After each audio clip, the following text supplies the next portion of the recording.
The alley smelled like blood and rain. Lena's vision blurred as fingers tightened around her throat, slamming her against wet brick. She couldn't breathe, couldn't scream. This was how it would end, in the dark behind a restaurant dumpster while the city moved on without her. Then a voice cut through the chaos, cold and controlled. Let her go. She didn't know who he was, didn't know that stepping into his world would change everything. But in that moment, between violence and salvation, Lena Carter made a choice that would rewrite her entire life. Stay with me until the end. Drop a comment with your city so I can see how far this story travels. Hit that like button and let's begin. The night Lena Carter's life shattered for the second time began like any other, with exhaustion, stale coffee, and the weight of survival pressing down on her shoulders. She wiped down the last table at Marcello's, the upscale Italian restaurant where she'd worked double shifts for the past 3 months. Her feet ached in worn sneakers, and her lower back throbbed with that familiar burn that told her she'd been standing too long. Again. You heading out, Lena? Marco, the head chef, called from the kitchen doorway. His kind eyes crinkled with concern, the same look everyone gave her these days. Poor Lena. Struggling Lena. Broken Lena. She hated it. Yeah, just finishing up, she called back, forcing brightness into her voice that she didn't feel. See you tomorrow. Get home safe. If only it were that simple. Lena grabbed her jacket from the employee closet, checking her phone as she headed toward the back exit. One message from Mrs. Chen, her neighbor who watched Noah after school. He ate dinner. Fell asleep during homework again. Don't worry. But Lena always worried. That's what happened when you became a mother overnight to a traumatized 8-year-old who hadn't spoken in 6 months. The November air hit her like a slap as she pushed through the heavy metal door into the alley. The temperature had dropped since her shift started, and her thin jacket did nothing against the cold that seeped into her bones. She pulled it tighter, breath misting in front of her face as she hurried toward the main street. The alley behind Marcello's wasn't long, but it was dark. The street lamp at the far end had been broken for weeks, and the restaurant's security light had burnt out days ago. Lena had complained to Marco, who'd promised to call maintenance, but nothing had changed. She should have been more careful, should have waited inside, should have asked one of the line cooks to walk her out, should have, could have, would have. The story of her life. She was halfway through when she heard it, footsteps behind her, moving faster than hers. Heavy, deliberate. Lena's heart kicked into overdrive. She quickened her pace, fingers fumbling in her purse for her pepper spray. Where was it? Why could she never find anything in this damn bag? Lena? She froze. That voice. No, not here. Not now. Not after everything. Did you really think you could just disappear? She spun around and there he was, 6 months of peace shattered in an instant. Derek stood 10 feet away, backlit by the distant glow of the street. He looked different, thinner, harder, with wild eyes that spoke of desperation and something worse. Something unhinged. How did you find me? Her voice came out smaller than she wanted, weaker. He smiled, and it was all wrong. You think I wouldn't? You think you can just take what's mine and run?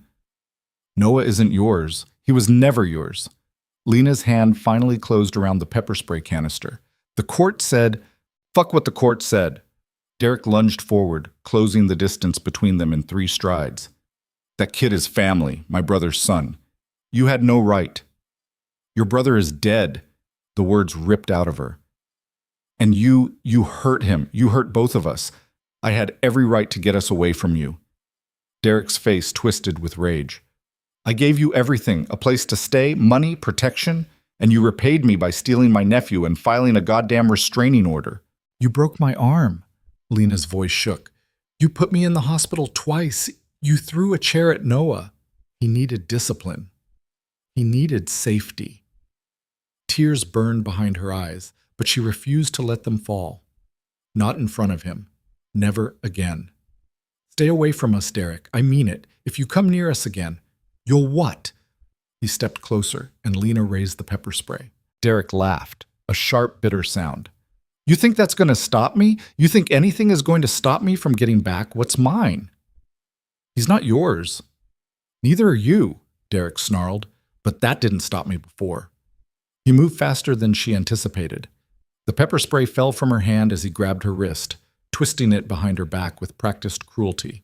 Pain shot up her arm, and Lena cried out, struggling against his grip. "Let me go!" "Not until we talk." His breath was hot against her ear, reeking of alcohol and rage. "Not until you understand that you don't get to just walk away from me." "Derek, please." She tried to pull free, but he was stronger. He'd always been stronger. "You're going to tell me where you're living. You're going to bring Noah to me this weekend. And you're going to drop that restraining order, or I swear to—" "Or what?" Lena kicked backward, her heel connecting with his shin. He cursed, loosening his grip just enough for her to wrench free. She ran. 3 steps. That's all she got before he caught her again, this time by her hair. He yanked her backward with brutal force, and Lena's feet slipped on the wet pavement. She went down hard, her palms scraping against concrete as Derek dragged her into the deeper shadows. "You think you can fight me?" His voice was pure venom now. "After everything I did for you, everything I gave you?" "You gave me bruises." Lena twisted onto her back, trying to see him in the darkness. "You gave me nightmares. You gave Noah trauma he may never recover from." Derek's hand connected with her face, a sharp, stinging slap that made stars burst behind her eyes. Ungrateful bitch. She tasted blood, felt it on her lip, warm and metallic. This was it. This was how it would end. In a dark alley, alone, while Noah slept safely in Mrs. Chen's apartment, never knowing what happened to the aunt who'd promised to protect him. Derek's hands found her throat. Lena clawed at his fingers, fighting for air that wouldn't come. Her vision began to blur at the edges, darkening from the outside in. She could hear him talking, something about teaching her a lesson, about respect, about knowing her place. But the words were growing distant, muffled by the roaring in her ears. She was going to die. Then, light. Sudden and blinding, flooding the alley from somewhere behind Derek. Car headlights, she realized distantly. Someone had pulled into the alley. Derek's grip loosened slightly, his head turning toward the light. "The fuck? Let her go." The voice was quiet, almost conversational, but something in it made Derek's hands fall away from Lena's throat completely. She gasped, dragging in air that burned her lungs, coughing violently as she rolled onto her side. Through watering eyes, she could make out shapes, Derek standing, backing away, and beyond him, a figure stepping out of the light. "This is none of your business," Derek said, but the bravado was gone from his voice. He sounded uncertain now, almost afraid. "You're in my alley." The man moved closer, and Lena could finally see him. Tall, broad-shouldered, wearing an expensive coat that looked out of place in the grimy alley. His face was shadowed, but she could make out sharp features and dark eyes that seemed to assess everything in a single glance. "Behind my restaurant, hurting someone on my property. That makes it very much my business." "Your restaurant?" Lena's mind struggled to process through the pain and fear. This man owned Marcello's. "Look, man, this is just a domestic thing," Derek said, raising his hands placatingly. "Me and my girl, just having a discussion." "She's not your girl." The man's tone didn't change, but something in it made Derek flinch. "And that wasn't a discussion." "You don't know what you're talking about." "I know what I saw." The man took another step forward, and 2 more figures emerged from the shadows behind him. Large men, silent and watchful. "I saw you assault her. I heard her tell you to let her go. I watched you ignore her." Derek's eyes darted between the 3 men, calculating. Lena could see him weighing his options, his hands clenching and unclenching at his sides. "This isn't over," Derek said finally, pointing at Lena. "You hear me? This isn't—" "Leave." One word. Quiet and absolute. Derek hesitated for only a moment before turning and running, his footsteps echoing off the alley walls until they faded into the night. Silence fell, broken only by Lena's ragged breathing. The man moved toward her slowly, carefully, like approaching a wounded animal. When he crouched down to her level, Lena finally got a clear look at his face. He was younger than she'd expected, mid-30s maybe, with dark hair and darker eyes that studied her with an intensity that should have been frightening but somehow wasn't. His features were sharp, aristocratic, handsome in a cold, untouchable way. This was a man used to control, to power. "Are you hurt?" he asked. Lena touched her throat where Derek's hands had been, already feeling the bruises forming. "I've had worse." Something flickered across his face. Not quite emotion, but close. "Can you stand?" She nodded, not trusting her voice. When she tried to push herself up, pain lanced through her wrist, the one Derek had twisted. She must have made a sound because the man was suddenly there, his hand under her elbow, supporting her weight as she got to her feet. "Careful!" Up close, she could smell his cologne, expensive, subtle, completely at odds with the violence that had just occurred. She could also see the details she'd missed before. The perfectly tailored suit under his coat, the watch that probably cost more than she made in a year, the ring on his right hand with a crest she didn't recognize. This wasn't just the restaurant owner. This was someone important, someone dangerous. "Thank you," Lena managed, stepping back from his touch. I need to go. My nephew is waiting." "That man will come back?" "I know." She'd known it since the moment Derek appeared. The restraining order was just paper. It didn't stop anything. "You need protection," Lena laughed, a short, bitter sound. "I need a lot of things. Protection isn't exactly in my budget." The man studied her for a long moment, his expression unreadable. Then he reached into his coat and pulled out a business card. Simple, expensive, just a name and phone number. Adrian Russo.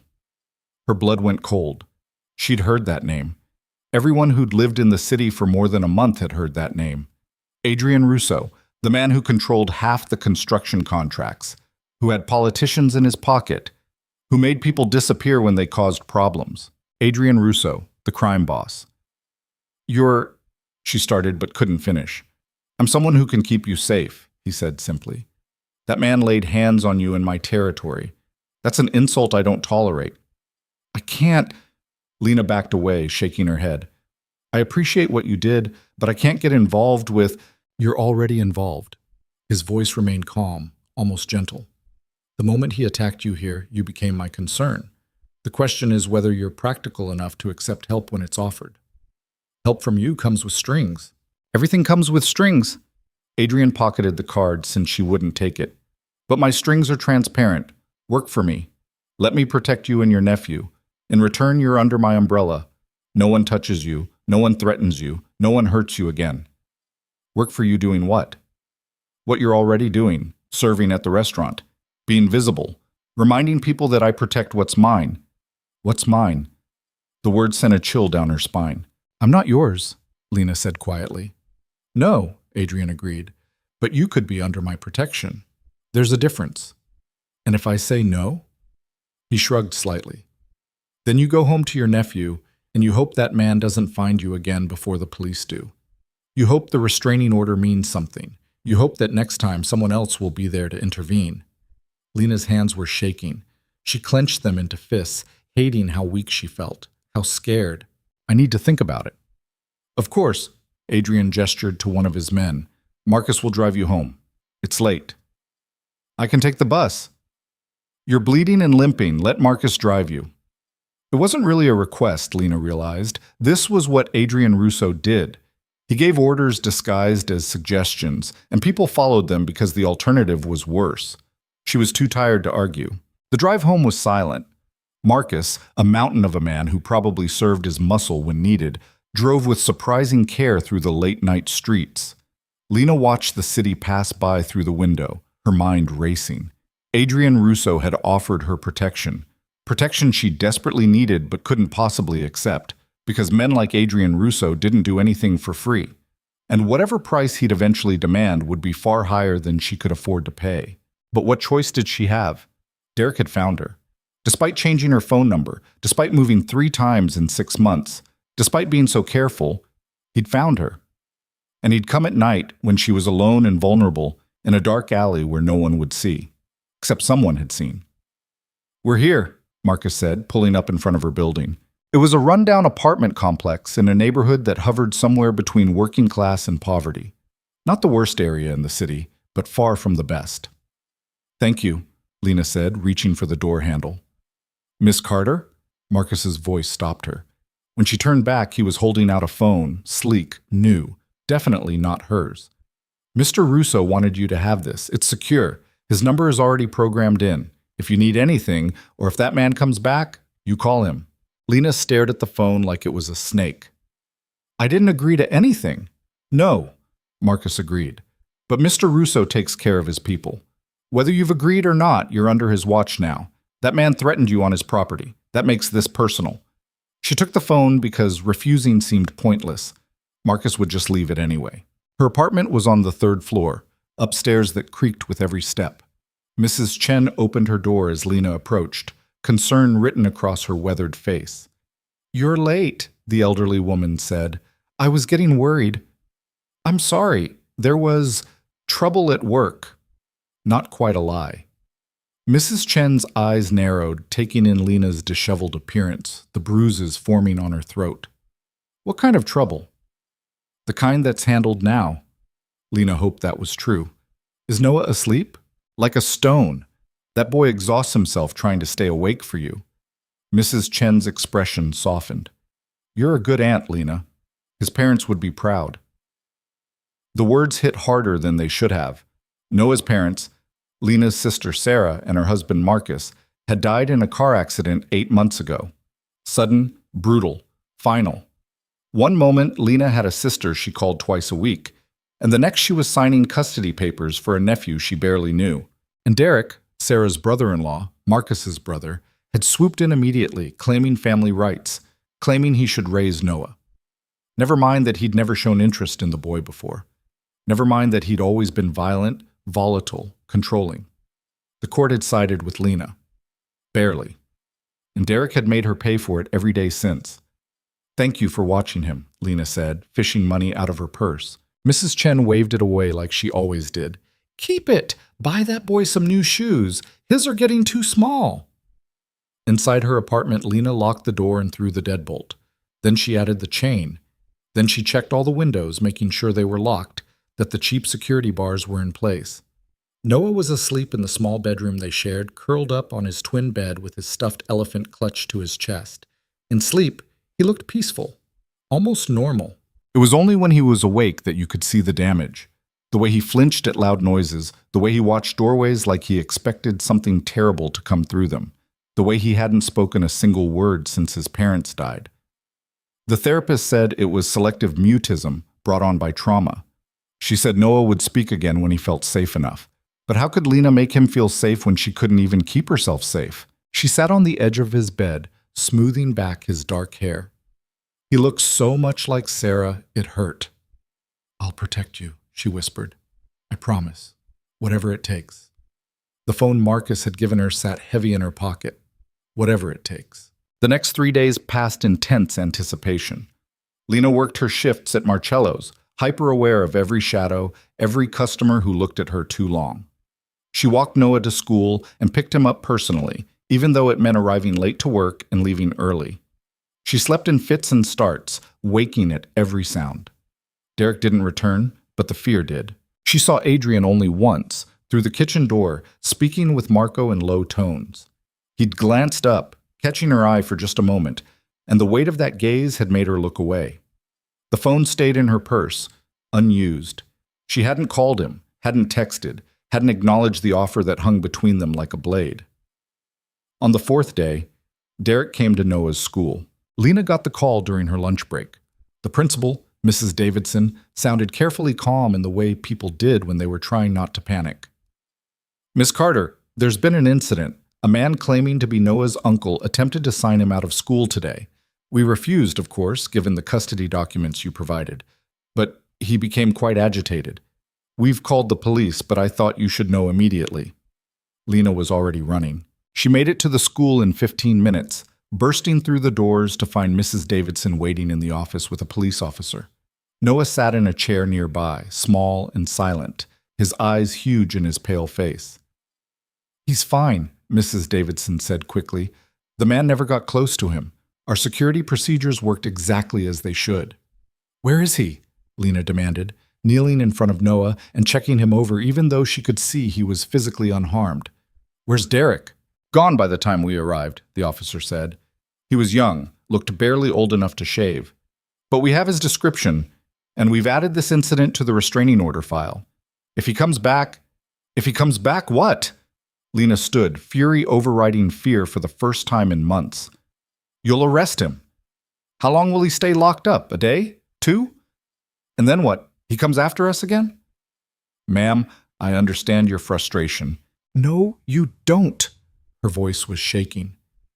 You don't understand what it's like to run and never be far enough, to change your number and your address and your routine and have it mean nothing because he always finds you. You don't understand.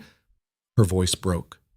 Noah's small hand slipped into hers, squeezing tight. She couldn't do this. Couldn't keep living like this. Couldn't keep putting Noah through this. That night, after Noah was asleep and the apartment was locked down tight, Lena took out the phone Adrian had given her. She stared at it for a long time. This was a line she couldn't uncross. She knew that. Knew that once she called Adrian Russo, once she accepted his protection, she would be stepping into a world she'd spent her whole life avoiding. A world of violence and power and moral compromises. But wasn't she already living in violence? Wasn't Derek's abuse just as brutal, just as dangerous? At least with Adrian, she'd know what she was getting into. At least with Adrian, she might actually be safe. Her finger hovered over the call button. Whatever it takes, she'd promised Noah. She pressed dial. He answered on the second ring. Miss Carter. He went to Noah's school today. The words tumbled out. Derek. He tried to take him. The police came, but he was already gone, and they won't. I know, Adrian said calmly. I have someone watching the school. You and your nephew were never in danger. Lena went still. You're watching us? I told you, you were under my protection whether you accepted it or not. She should have been angry, should have been frightened. Instead, she felt something close to relief. I'm accepting it now, she said quietly. Whatever your terms are, whatever you want from me, I'm accepting. Good. No gloating in his voice, no triumph, just simple acknowledgement. Pack a bag for yourself and Noah, enough for a week. Marcus will pick you up in an hour. Where are we going? Somewhere Derek can't reach you, somewhere you'll be safe while I handle this situation. Handle it how? Silence. Then, do you really want to know? No. Yes. She didn't know. Will he? She paused. Will anyone get hurt? He's already hurt people. Adrian's voice was matter of fact. He hurt you. He terrorized your nephew. He violated a court order and attempted kidnapping. I'm simply going to make sure he understands that those actions have consequences. Consequences. Such a clean word for something she suspected would be very, very messy. I need your word, Lena said, that Noah will be safe, that this won't blow back on him. You have it. I protect what's mine, Miss Carter. And as of this moment, you and Noah are under my protection. That makes you mine. There was that word again. Mine. Possessive and absolute, but also somehow reassuring. 1 hour, Adrian said. Be ready. The line went dead. Lena stood in her tiny kitchen, phone still pressed to her ear, and wondered what she'd just done. Then she went to pack. Noah woke when she started pulling clothes from their shared dresser. He sat up, rubbing his eyes, watching her with that too-old expression he'd worn since the accident. We're going somewhere safe, Lena told him, keeping her voice gentle. Just for a little while. Just until things settle down. He didn't ask where. Didn't ask why. He just climbed out of bed and started helping her pack, moving with the quiet efficiency of a child who'd learned that sometimes you just had to run. It broke her heart. 50 minutes later, there was a knock at the door, 3 solid raps. Lena checked through the peephole. Marcus stood in the hallway, patient and immovable. She opened the door. Ready? He asked. As I'll ever be. Marcus took their bags without a word, leading them down to a car that definitely hadn't been there an hour ago. Black, expensive, windows tinted so dark they looked like mirrors. Noah climbed into the back seat without hesitation, his hand still gripping Lena's. She slid in beside him, and Marcus closed the door with a solid thunk that sounded like a vault ceiling. They drove north, out of the city, into suburbs that grew progressively wealthier. The buildings changed from apartments to houses to estates, each one larger and more impressive than the last. Finally, Marcus turned onto a private road marked only by a discreet sign. Private property. No trespassing. The road wound through woods for nearly a mile before opening up to reveal a house that made Lena's breath catch. Not a house. An estate. Stone and glass and old money sprawling across manicured grounds lit by subtle landscape lighting. It looked like something out of a magazine, the kind of place where powerful people made decisions that changed lives. The kind of place that belonged to men like Adrian Russo. Marcus pulled up to the front entrance. Before Lena could reach for the door handle, it was opening, and there stood Adrian himself. He'd traded the expensive suit for dark slacks and a charcoal sweater that somehow made him look even more dangerous. His eyes went to Noah first, assessing, then to Lena. "Welcome," he said simply. Noah's hand tightened in Lena's. She squeezed back, trying to project confidence she didn't feel. "It's okay," she whispered to him. "We're safe here." She hoped that was true. Adrian stepped back, gesturing them inside. "I'll show you to your rooms. We can discuss details once you're settled." The interior was exactly what Lena expected. High ceilings, expensive art, furniture that looked like it belonged in a museum. But there was something else too.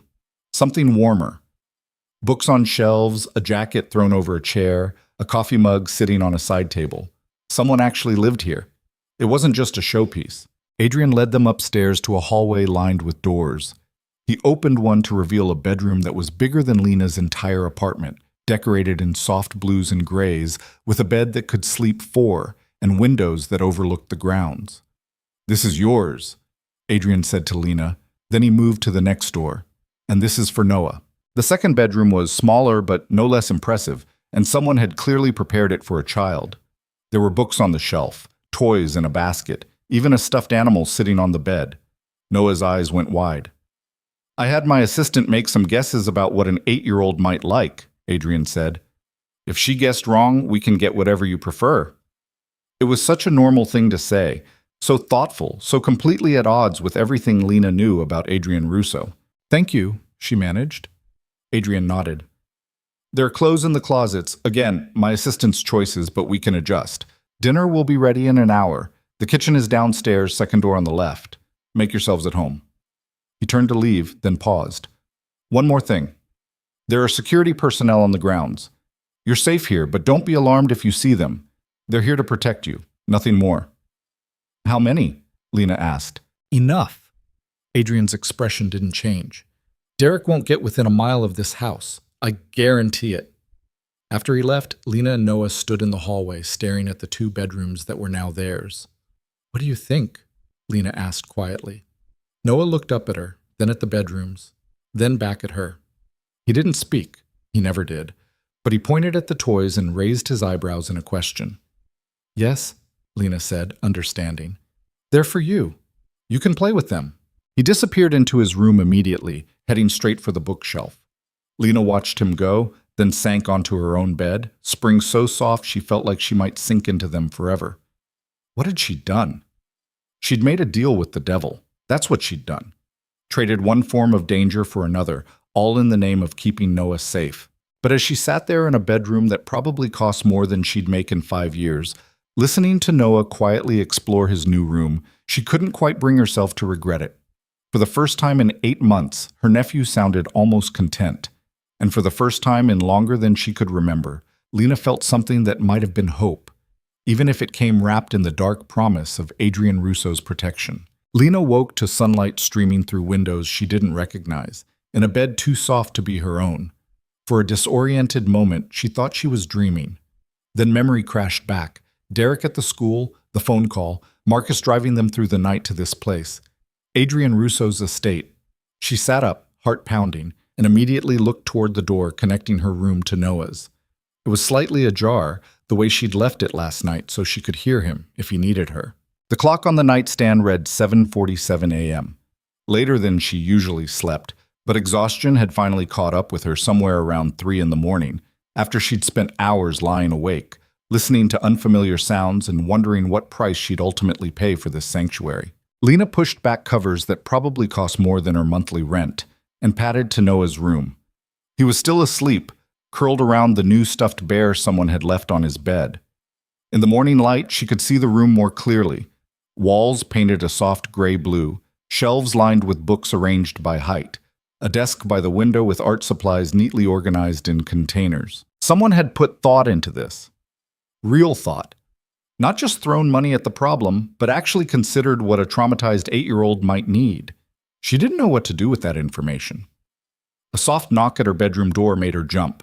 She hurried back, grabbing a robe that had been laid out on a chair, silk, expensive, definitely not hers, and cracked the door open. A woman in her 50s stood in the hallway, dressed professionally but warmly, with kind eyes and gray hair pulled back in a neat bun.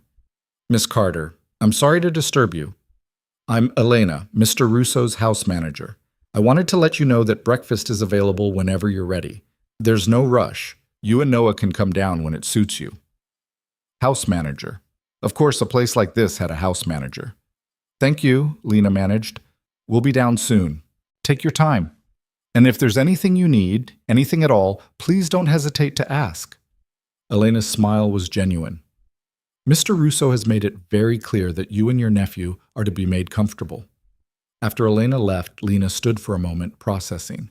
This was her life now, at least temporarily. Silk robes and house managers, and a man who commanded enough power that people moved when he spoke. She found clothes in the closet, just as Adrian had promised.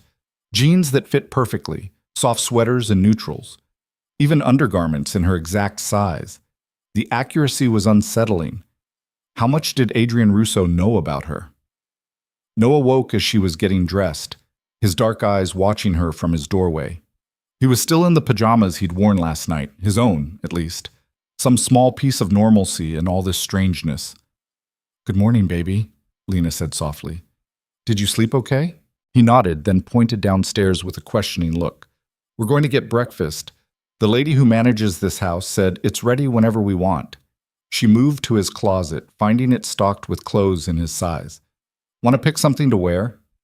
Together they chose jeans and a blue sweater. Noah changed himself. He'd grown fiercely independent since the accident, needing to control the few things he could, and then took Lena's hand as they ventured into the hallway. The house was different in daylight, no less impressive but less intimidating. Morning sun poured through tall windows, warming hardwood floors and making the artwork glow.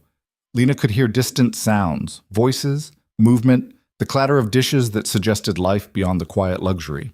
They found the kitchen by following the smell of coffee and bacon. It was enormous, all marble countertops and professional-grade appliances, with a breakfast nook that overlooked gardens she hadn't seen in the dark. Adrian sat at the table reading a newspaper, an actual physical newspaper with a cup of coffee at his elbow.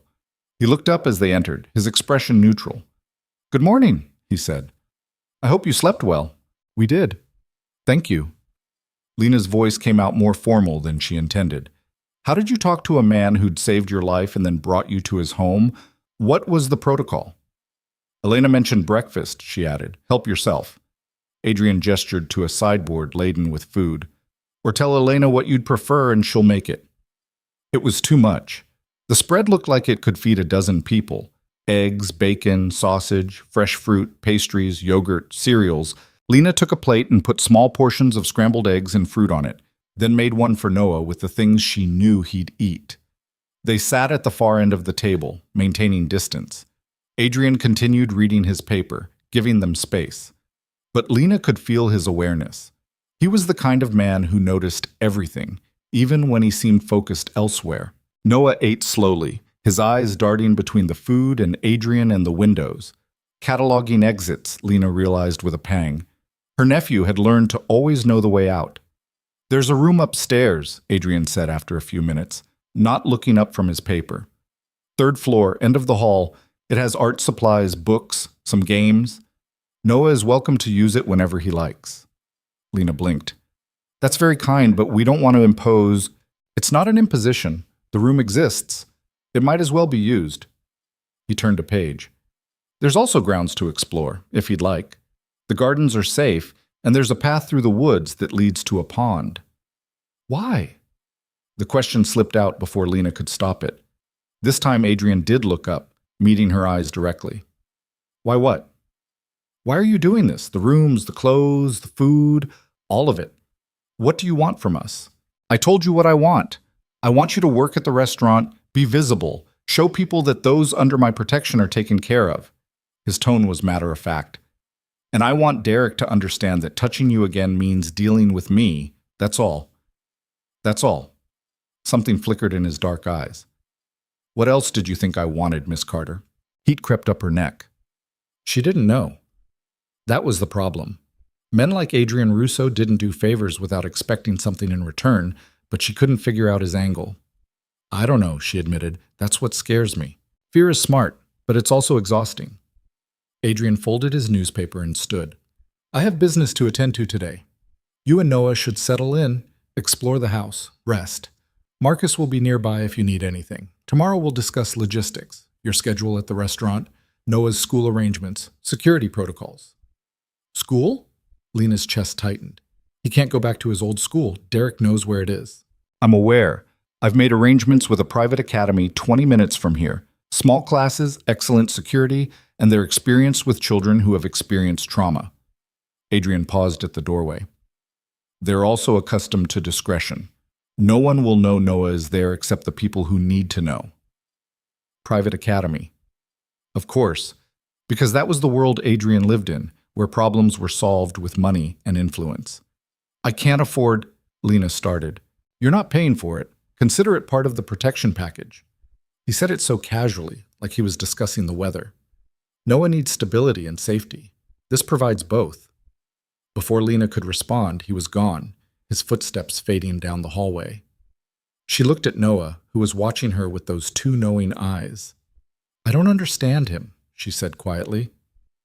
Do you? Noah shook his head, but he didn't look scared anymore, just thoughtful. They spent the morning exploring. The house was even bigger than Lena had realized, 5 bedrooms upstairs, plus the playroom Adrian had mentioned, which turned out to be a child's paradise. Art easels and supplies, building blocks, board games, even a reading nook with cushions and a window seat. Noah gravitated immediately to the art supplies, running his fingers over pristine markers and fresh paper. He looked at Lena questioningly. Yes, you can use them. Mr. Russo said so. She still couldn't quite bring herself to call him Adrian, even in her head. It felt too familiar, too presumptuous. While Noah drew, violent scribbles of black and red that Lena knew were his way of processing trauma, she wandered to the windows. The ground stretched out below, meticulously maintained. She could see a man in a dark suit walking the perimeter. Security, she realized. One of the people Adrian had mentioned. How many were there? How much danger did he really think they were in? Or was this just how he lived, constantly guarded, constantly vigilant, always prepared for threats? Her phone buzzed. The new one, not her old one. A text from an unknown number. Derek violated his restraining order yesterday. Police picked him up this morning. He'll be held for 72 hours minimum. A.R. Adrian. Of course he'd have her number. He'd probably had someone program it into the phone before Marcus gave it to her. Lena stared at the message, trying to process what it meant. Derek was in custody, for 3 days, at least. He couldn't hurt them. 3 days of breathing room. It wasn't enough. It would never be enough. But it was something. Thank you, she typed back. The response came immediately. He won't bother you again after this. I'm making sure of it. That should have comforted her. Instead, it raised questions she wasn't sure she wanted answered. How exactly was Adrian making sure of it? What did a man like him do to someone who'd become a problem? She pocketed the phone and returned to Noah, who'd moved from violent scribbles to something more controlled. He was drawing a house. Their apartment, she realized. Small and cramped and familiar. Do you miss it? Lena asked, sitting beside him. He nodded. Then he drew another house next to the first one. This one was bigger, with more windows. He added trees and what might have been a pond. Is that here? Another nod. Do you like it here? Noah's hand hesitated over the paper. Then he drew a stick figure next to the small house, a man, tall and angular, with an angry slash for a mouth. Derek. And next to the big house, he drew 2 figures, one small, one taller, himself and Lena. Safe inside. Her throat tightened. Yeah, baby. We're safe here. For now, at least. Lunch appeared as if by magic, Elena bringing sandwiches and soup to the playroom, setting them on a small table with quiet efficiency. Lena tried to thank her, but the woman waved it off. It's my job, dear, and my pleasure. It's been a long time since this house had a child in it. That caught Lena's attention. Mr. Russo has children? Oh, no. Elena's expression shifted, becoming carefully neutral. But he was a child here once. This was his family's home. Was past tense. Lena wanted to ask more, but Elena was already leaving, and prying into Adrian's history felt dangerous. The afternoon stretched long and quiet. Noah drew more pictures, some dark, some lighter. Lena found a book on the shelf and tried to read, but couldn't focus. Her mind kept circling back to Derek in a cell, to Adrian's promise, to the weight of obligation settling over her shoulders. Around 4, Marcus appeared in the doorway. "Miss Carter, Mr. Russo asked me to show you the security features of the house, so you know how to stay safe." Right. Because this was a fortress, not just a home. She left Noah with his art and followed Marcus through the house. He showed her the panic buttons hidden in every room, the reinforced doors, the security cameras covering every angle of the property, the safe room in the basement stocked with supplies, the emergency exit routes. "How often do you use these?" Lena asked as Marcus demonstrated the fingerprint scanner on the safe room door. "Rarely. Mr. Russo prefers prevention to reaction, but it's better to have them and not need them." "Has anyone ever gotten in? Past all this security?" Marcus's expression went flat. "Once, 5 years ago. They didn't leave." The words hung in the air, heavy with implication. "I see," Lena managed. "Mr. Russo takes protection seriously," Marcus continued, leading her back upstairs. "The people under his care don't get hurt. Not twice." Not twice. Meaning once was forgivable, an oversight, a gap in security. But a second time? That was unacceptable. Lena thought about Derek's hands around her throat, the terror in Noah's eyes when his uncle showed up at school. How many times had they been hurt?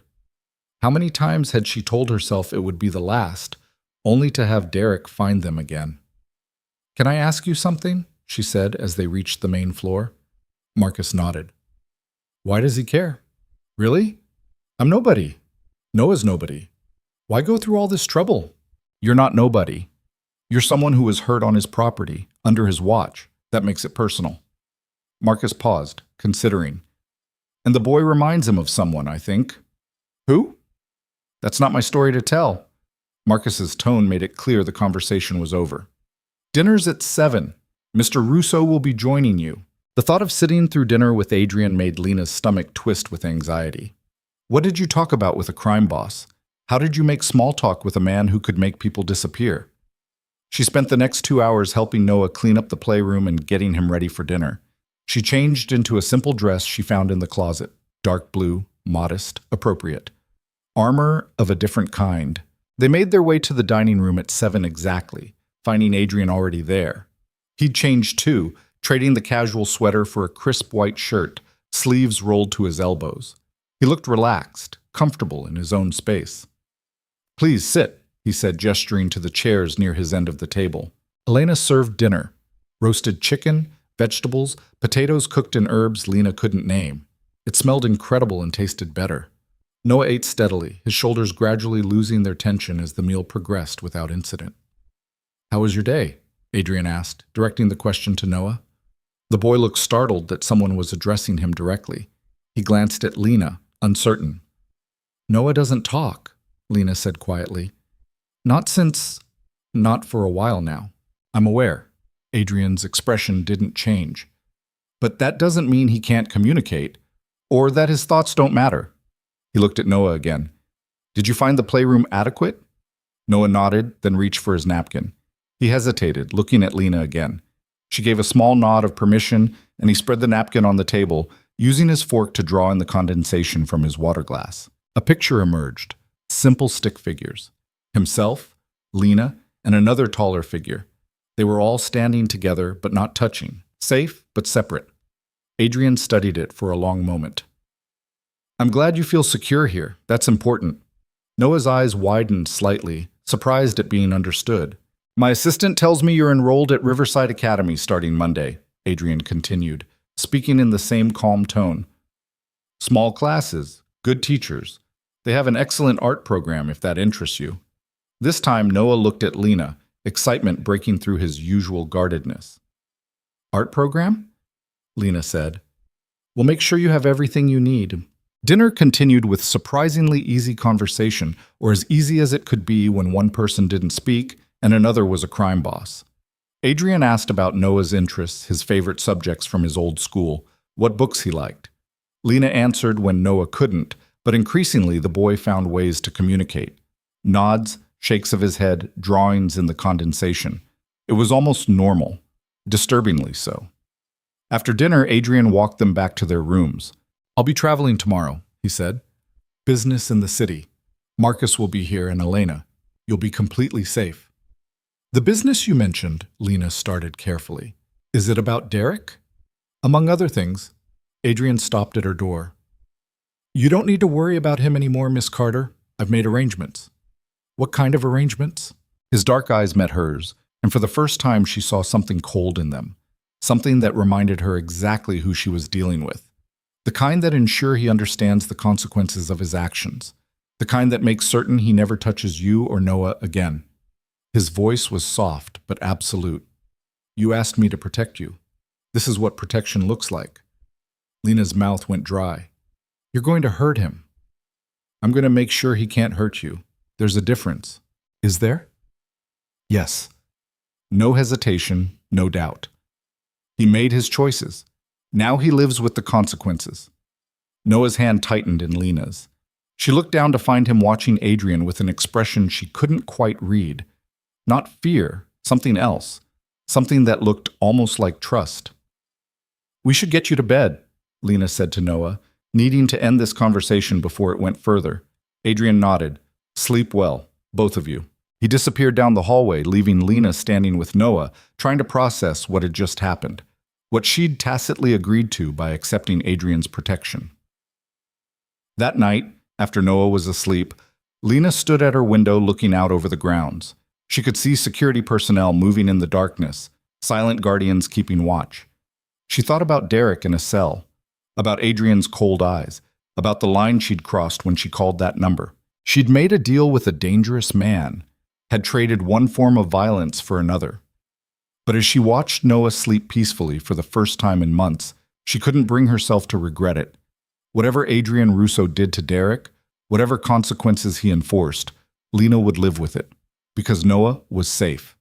And right now, that was all that mattered. The next morning, Adrian was gone before they woke. Marcus drove Noah to Riverside Academy for his orientation, and Lena spent the day at the restaurant, returning to work under the watchful eyes of Marco and the other staff, who definitely knew something had changed.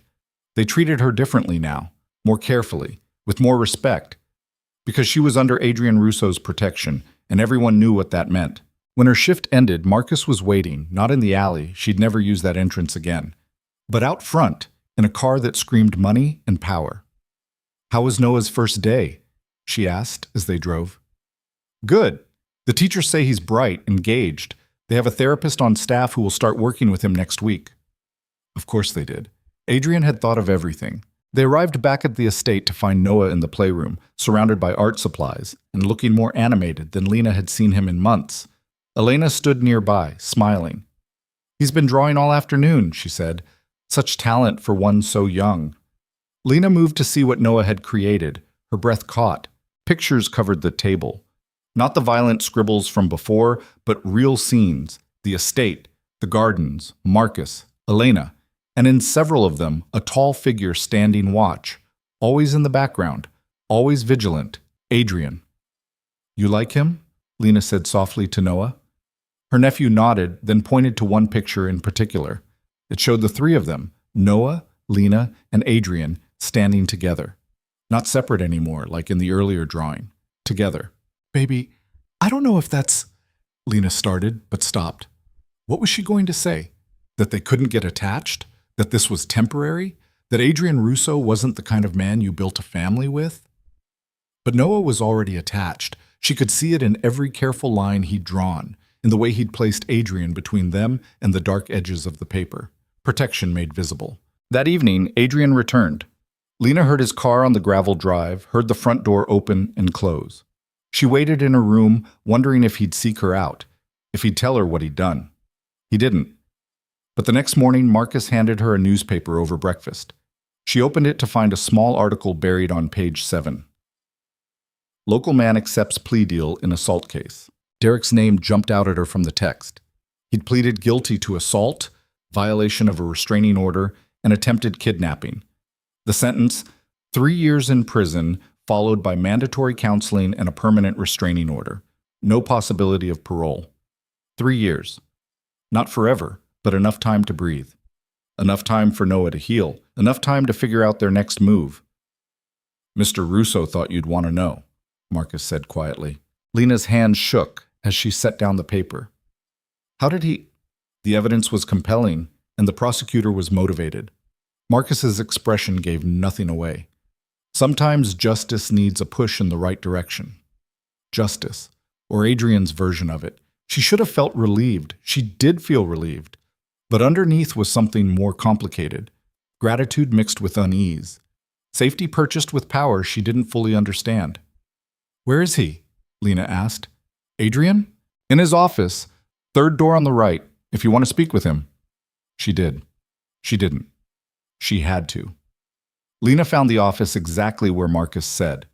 The door was open, revealing a room lined with books and filled with dark wood furniture. Adrian sat behind a massive desk, reading something on his computer. He looked up as she entered. Miss Carter. It's Lena. The words came out before she could think better of them. You've done all this for us. You should call me Lena. Something shifted in his expression. Then you should call me Adrian. Okay? She moved further into the room, nerves making her hands fidget with the hem of her sweater. I saw the newspaper, and I don't know what to say. Thank you doesn't seem like enough for... She gestured helplessly. For all of this. You don't owe me thanks. You owe me your presence at the restaurant, your cooperation with security protocols, and your discretion about what you see and hear. Adrian leaned back in his chair. That's the arrangement. Is it? Lena found herself moving closer, drawn by something she couldn't name. Because it feels like more than that. The school, the clothes, the way you talk to Noah. That's not just business. No, Adrian agreed quietly. It's not. Then what is it? He was silent for a long moment, studying her with those dark, unreadable eyes. When he finally spoke, his voice was lower, more raw than she'd heard it before. I was 8 when my father was killed. Shot in the street by a rival family, in front of my mother and me. The words were matter of fact, but Lena could hear the old pain beneath them. I stopped talking for a year afterward. Couldn't. Every time I tried, I saw his blood on the sidewalk and the words died in my throat. Lena's breath caught. Noah reminds you of yourself. Yes. Adrian's gaze never wavered. A boy who lost everything and doesn't know how to process it, who needs safety and stability, and someone who won't push him to be okay before he's ready. He paused. I can give him that. I can give you both that. And in return, you give me the satisfaction of knowing I prevented someone else from suffering the way I did. It was the most honest thing he'd said to her, the most vulnerable, and it changed everything. You're a good man, Lena said softly. Adrian laughed, a harsh, bitter sound. No, I'm not. I've done things that would horrify you. I'll do more before this is over, but I can protect the people who matter. That's something. It's everything, Lena corrected. She was standing right in front of his desk now, close enough to see the fine lines around his eyes, the tension in his jaw. To us, it's everything. Their eyes met and held. Something passed between them, understanding maybe, or recognition. Two people who'd survived their own forms of violence, finding unexpected common ground. Stay, Adrian said suddenly. Not just until Derek is dealt with. Stay here. You and Noah. This house is too big, too empty, and you need stability. Let me provide that. For how long? As long as you need. It was too much, too generous, too dangerous for her heart, which was already starting to see him as more than just a benefactor. But Lena thought about Noah's drawings, about his small smile when Adrian asked him about his day, about sleeping without fear for the first time in forever. Okay, she whispered. We'll stay.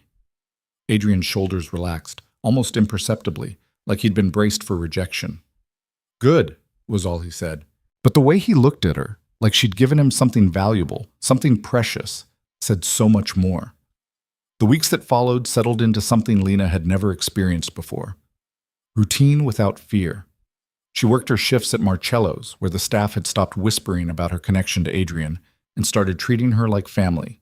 Noah thrived at Riverside Academy, his backpack growing heavier with artwork he proudly brought home each afternoon. And Adrian remained a constant presence in their lives, quiet and watchful, asking about their days over dinner like it was the most natural thing in the world. It was almost enough to make Lena forget that this wasn't real, that she was living in a borrowed life, protected by a dangerous man who could withdraw his favor at any moment. Almost. "He drew this today," Noah's teacher, Mrs. Patterson, said one afternoon during pickup, handing Lena a piece of construction paper. The assignment was to draw your family. Lena's breath caught. The picture showed 3 figures standing in front of a large house, a small boy, a woman, and a tall man. Above them, Noah had written in careful letters, "My family." "He's making remarkable progress," Mrs. Patterson continued, her smile warm. "The therapist says he's starting to vocalize during their sessions. Just sounds, but it's a beginning." Lena clutched the drawing to her chest, emotions warring inside her, pride that Noah was healing, fear that he was getting too attached, guilt that she was letting it happen. Because the truth was, she was getting attached too. She'd started noticing things about Adrian, the way he took his coffee black but added sugar when he thought no one was looking, how he read actual books before bed, never screens, the small scar above his left eyebrow that he touched when he was thinking, the careful way he moved around Noah, never crowding, never demanding, just being present, and the way he looked at her sometimes when he thought she wasn't watching, like she was something precious he was afraid to touch. It terrified her. That evening, Lena found Adrian in the library, a room she'd discovered in her explorations of the house. Floor-to-ceiling shelves surrounded a fireplace where flames crackled softly. He sat in a leather chair reading, a glass of whiskey on the table beside him.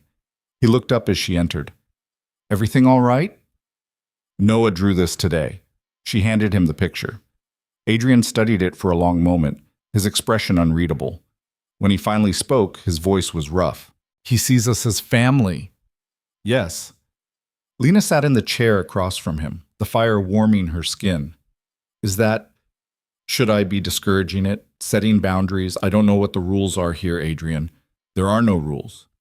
He set the drawing down carefully, like it was fragile. "Only what feels right." "And what feels right to you?" His dark eyes found hers across the space between them. "Having you both here feels right. Coming home to voices in the house, to Noah's artwork on the refrigerator, to you reading in the evenings. That feels right." He paused. "But I won't push for more than you're willing to give." "What if I don't know what I'm willing to give?" Lena's heart was racing. "What if I'm scared of what this is becoming?" "Then we go slowly. We take it day by day." Adrian leaned forward, elbows on his knees. "I'm not Derek, Lena. I won't force anything. You set the pace. You decide what this is." The comparison to Derek sent a flash of anger through her. "You're nothing like him." "Aren't I?" His smile was bitter. "I've hurt people, worse than he ever did. I've made choices that keep me awake at night. The only difference is, I've never hurt someone who didn't choose this life." "That's not a small difference." "It's not enough of one." Adrian picked up his whiskey, swirling the amber liquid. "You should know what you're getting into. Who I really am." "I know who you are." Lena's voice strengthened. "You're the man who saved me, who gave Noah a safe place to heal, who sits with him at breakfast and asks about his day like it matters. You're the man who kept your promise. That's who you are to me." Something in Adrian's expression cracked, vulnerability showing through. "You make me want to be better, both of you. You make me want to be the man you think I am." "Then be him," Lena said simply. The moment stretched between them, heavy with possibility. Then Adrian's phone buzzed, shattering it. He checked the screen and his entire demeanor changed, shoulders tensing, jaw tightening. "What's wrong?" Lena asked. "Derek was released this morning, early parole for good behavior." Adrian's voice was ice. "My contact at the prison just confirmed it." The world tilted. "But the sentence was 3 years. It's only been 6 weeks. Overcrowding, budget cuts, a sympathetic parole board." Adrian was already standing, moving to his desk. "It doesn't matter why. What matters is he's out." Fear crashed over Lena like a wave. He'll come for us. Yes. Adrian pulled his phone out again, typing rapidly. Which is why we're moving you tonight. Moving us where? I have a house on the coast. Isolated, secure. You and Noah will stay there until I handle this. His fingers flew across the screen. Marcus is already packing your things. You leave in an hour. An hour? Lena stood, panic rising. Adrian, I have work tomorrow. Noah has school. Oh! None of that matters if you're dead. His voice was sharp, cutting. Then he seemed to catch himself, softening. I'm sorry, but Derek violated every agreement, manipulated the system, and he's out there right now planning how to get to you. I won't risk it. What about you? I'll handle Derek, permanently this time. The word hung in the air between them. Permanently. No ambiguity about what that meant. You're going to kill him, Lena whispered. Adrian didn't deny it. I'm going to make sure he never threatens you again, whatever that takes. She should have been horrified, should have argued, should have insisted there was another way. But standing there, thinking about Derek's hands around her throat, about him showing up at Noah's school, about the years of terror she'd already lived through. Okay, she said. Adrian's eyes widened slightly. Okay? I'm not going to pretend to be naive about what you do or who you are. Lena moved closer to him, close enough to see the gold flecks in his dark eyes. If Derek dies, I'll mourn the man he could have been. But I won't mourn the monster he became. And I won't blame you for protecting us the only way you know how. For a moment, Adrian just stared at her. Then his hand came up, fingers gentle as they traced the fading bruises on her throat. I will never let anyone hurt you again, he said, voice low and fierce. That's a promise. I know. And she did. She trusted this dangerous man more than she'd trusted anyone in years. The next hour was chaos. Marcus appeared with suitcases already packed. Elena fussed over Noah, making sure he had his favorite things. Lena threw together last-minute items while trying to explain to her nephew that they were going on an adventure, just for a little while, nothing to worry about. Noah wasn't fooled. He clutched his stuffed bear and watched the adults with worried eyes that had seen too much already. Adrian walked them to the car, his hand on the small of Lena's back. The house is stocked with everything you'll need. There's security on the grounds, cameras on every entrance. You'll be safe there. What about you? Lena asked. Will you be safe? I'm always careful. That's not what I asked. His lips quirked in something almost like a smile. I'll be fine. I've been doing this a long time. Marcus loaded the last bag and opened the car door. Noah climbed in, but Lena hesitated. Adrian? He pulled her into a hug before she could finish. It was brief, controlled, but she could feel the tension in his body. The barely leashed violence ready to be unleashed on anyone who threatened what was his. Go, he said against her hair. I'll come to you when it's done. The drive took 3 hours, winding through darkness until they reached a road that hugged the coastline. The house appeared suddenly, perched on a cliff overlooking the ocean. It was smaller than the estate, but no less secure. Lights illuminating a modern structure of glass and stone that seemed to grow out of the rocks themselves. Marcus led them inside, checking every room, every lock, every window. There are 2 guards on the property at all times, he explained. They'll stay out of sight, but they're there. If anything happens, anything at all, you press this. He showed her a pendant on a chain, small and discreet. Help will come immediately. Are you staying? Lena asked. No, Mr. Russo needs me in the city. Marcus's expression was grim. But you're safer here than anywhere else. I promise. After he left, Lena and Noah explored their new temporary home. The main room had floor-to-ceiling windows overlooking the ocean, where waves crashed against rocks in a rhythm that should have been soothing. A kitchen stocked with enough food for weeks. 2 bedrooms, each with its own bathroom. And everywhere, subtle signs of security. Cameras, reinforced glass, locks that looked simple but were anything but. Noah found the windows first, pressing his hands against the glass as he stared at the dark ocean beyond. The moon was rising, painting silver trails across the water. Lena joined him, wrapping an arm around his shoulders. Pretty, isn't it? He nodded, then looked up at her with a question in his eyes. Where's Adrian? He had to take care of something important, but he'll come see us soon. She hoped that was true, hoped Adrian would survive whatever confrontation was coming. They slept restlessly that first night, Lena startling awake at every unfamiliar sound. The house was full of them, The crash of waves, the whistle of wind, the creak of settling wood. She checked on Noah 3 times before finally accepting that sleep wasn't coming and moving to the main room. The ocean at night was mesmerizing, vast and dark and powerful. She could see why Adrian had chosen this place. It felt like the edge of the world, isolated from everything and everyone. Her phone buzzed. A text from Adrian. Derek's associates know where you used to live. They came looking tonight. Found nothing. Lena's hands shook as she typed back. Are you all right? Yes. Stay where you are. Don't leave the house. She wanted to ask more. Where was Derek? What was happening? When would this be over? But the message had already been marked as read, and no response came. The waiting was torture. The next day crawled by. Lena tried to keep Noah entertained. They explored the beach below the house, always staying within sight of the guards Adrian had mentioned. Built elaborate sandcastles that the tide would wash away. Collected shells and sea glass, worn smooth by years of tumbling in the surf.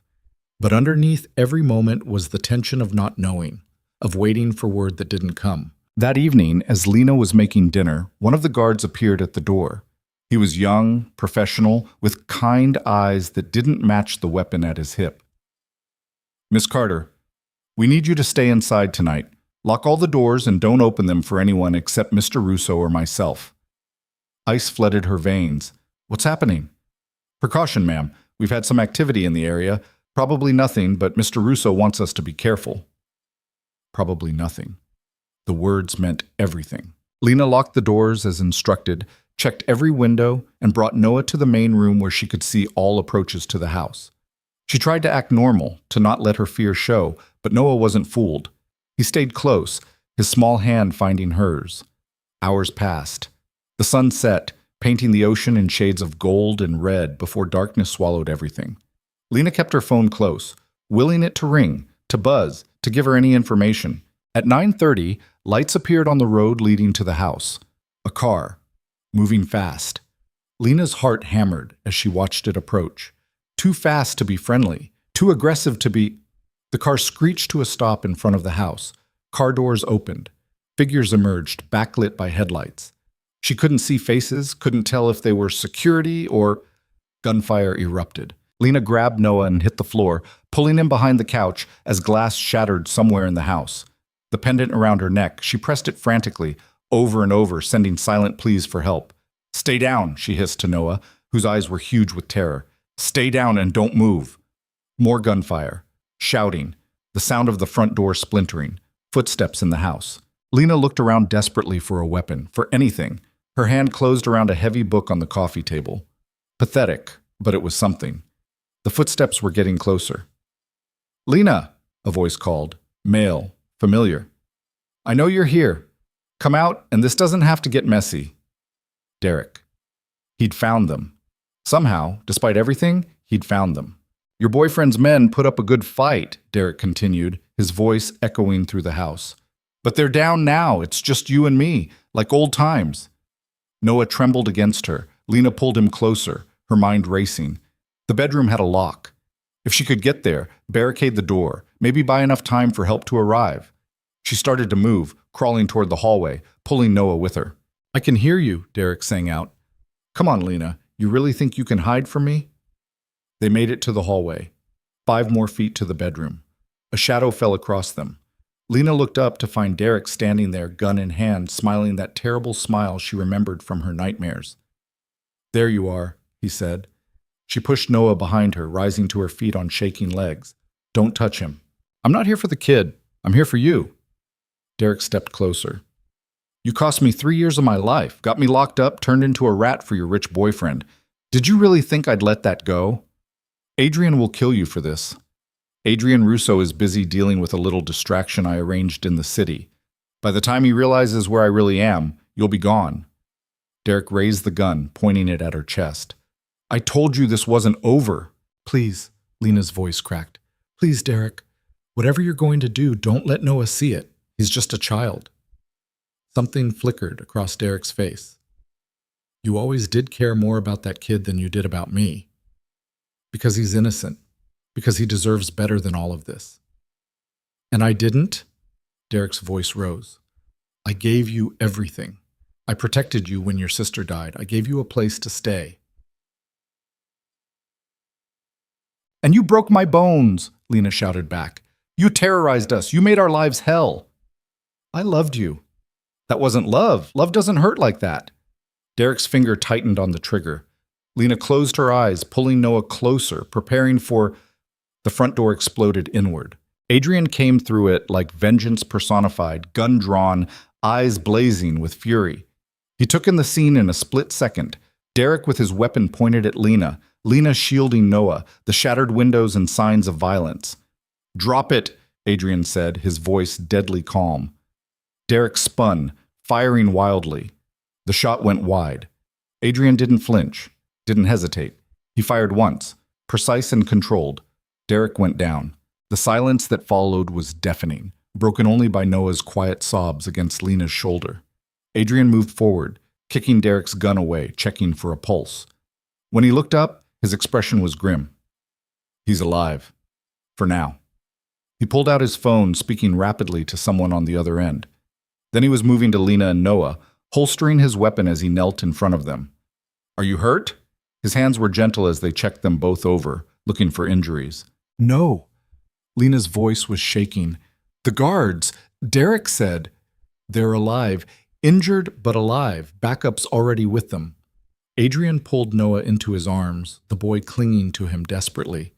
You're safe now, I promise. You're safe. Lena watched him hold her nephew, this dangerous man offering comfort with surprising tenderness, and something inside her broke open. All the fear, all the tension, all the terror of the last hour came pouring out in great, racking sobs. Adrian pulled her close with his free arm, holding them both while she fell apart. I've got you, he murmured against her hair. I've got you both. The next hours were a blur of police and ambulances and questions Lena answered in a daze. Derek was taken away unconscious, surrounded by armed guards. Adrian's people handled everything with practiced efficiency, cleaning up the scene, repairing the damage, making it all disappear like it had never happened.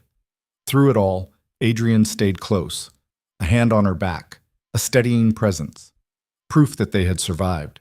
As dawn broke over the ocean, painting the sky in shades of pink and gold, Lena found herself standing on the deck with Adrian while Noah slept inside, finally exhausted enough to rest. He'll live, Adrian said quietly. Derek, the shot wasn't fatal. I know.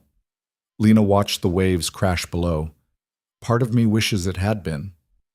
He's going back to prison. This time for attempted murder, breaking and entering, assault with a deadly weapon. They'll throw away the key. Will they? Lena turned to face him. Or will he manipulate his way out again? Not this time. Adrian's voice was iron. I've made sure of it. He'll die in prison, Lena, old and forgotten. That's his fate now. She should have felt relief, victory, something.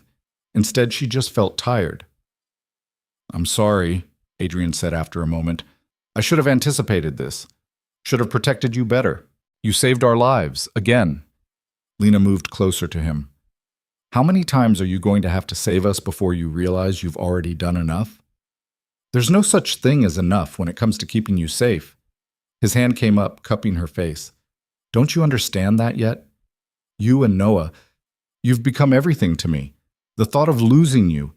His voice broke. Lena leaned into his touch, exhaustion and emotion making her brave. Then don't let us go. Don't send us away to be safe. Let us stay with you. Let us be what Noah drew in that picture, a family. You don't know what you're asking. Yes, I do. I'm asking for the truth we've been dancing around for weeks. I'm asking for what I see in your eyes every time you look at us. She covered his hand with hers. I'm asking you to let us love you back. Adrian's breath caught. For a long moment, he just stared at her, vulnerability and hope and fear all warring across his features. Then he kissed her. It was gentle at first, tentative, like he was afraid she'd pull away. But Lena had been through hell and back in the last 12 hours, had faced death and survived, and she was done being afraid. She kissed him back with everything she had, all the fear transmuted into need, all the terror transformed into desperate affirmation of life. They were alive. They had survived. And she was choosing this, choosing him. When they finally broke apart, both breathing hard, Adrian rested his forehead against hers. I love you, he whispered. Both of you. I didn't mean to, didn't plan for it, but somewhere between Noah's first smile and your refusal to be afraid, I fell. Good, Lena whispered back, because we fell too. They stayed at the coastal house for 2 more days while Adrian's people secured the estate and ensured no other threats remained. Lena watched him work from a distance. Phone calls conducted in low voices, meetings with men whose faces she didn't recognize, decisions made with the kind of quiet authority that came from years of command. This was the other side of Adrian Russo, the one the world feared, and she was seeing it fully for the first time. It should have frightened her. Instead, she found it strangely comforting. This was the man who had the power to keep them safe, who would burn down the world to protect what was his. And they were his now. She'd said it, he'd claimed it, and there was no going back. The drive home felt different this time. Lena sat in the front seat beside Adrian while Noah dozed in the back, his stuffed bear clutched to his chest. The city appeared on the horizon as the sun began to set, all glass and steel and lights coming alive. I need to tell you something, Adrian said as they merged onto the highway. Before we get back. Something in his tone made Lena's stomach tighten. Okay. Derek had help. Someone told him where you were. Someone with access to information they shouldn't have had. Who? I'm still finding out. But there's a leak somewhere in my organization. Someone I trusted. His hands tightened on the steering wheel. Which means, until I find them, we need to be careful, more careful than before. How careful? You don't go anywhere without Marcus or one of my other men. Noah doesn't leave the estate grounds except for school, and even then with armed escorts. No visitors unless I've personally vetted them. Adrian glanced at her. I know it sounds extreme, but do what you need to do. Lena looked back at Noah, still sleeping peacefully. Whatever keeps him safe. They arrived at the estate as full darkness fell. The gates opened smoothly, security waving them through with respectful nods. Everything looked normal, peaceful. But Lena could feel the tension radiating off Adrian, could see it in the way his eyes scanned every shadow, every window, every possible threat. Elena met them at the door, her face lighting up when she saw Noah. There's my favorite artist. I've missed you. Noah managed a small smile, still drowsy from the car ride. Elena, Adrian said quietly, take Noah upstairs. Get him settled. Lena and I need to discuss some things. The older woman's expression shifted, understanding passing across her features. Of course, Mr. Russo. Come on, sweetheart. Let's get you some hot chocolate and cookies. Noah looked at Lena questioningly. She nodded, forcing a smile. I'll be up in a few minutes, baby. I promise. After they disappeared upstairs, Adrian led Lena to his office. Marcus was already there, standing by the window with an expression like carved stone. Tell her, Adrian said without preamble. Marcus turned to face them. We found the leak, or rather, he found us. Who? Lena asked. Carlo Benedetti, one of Mr. Russo's lieutenants. He's been feeding information to the Moretti family for the past 6 months. The name meant nothing to Lena, but she could see the muscle jumping in Adrian's jaw. This betrayal cut deep. The Morettis, she said?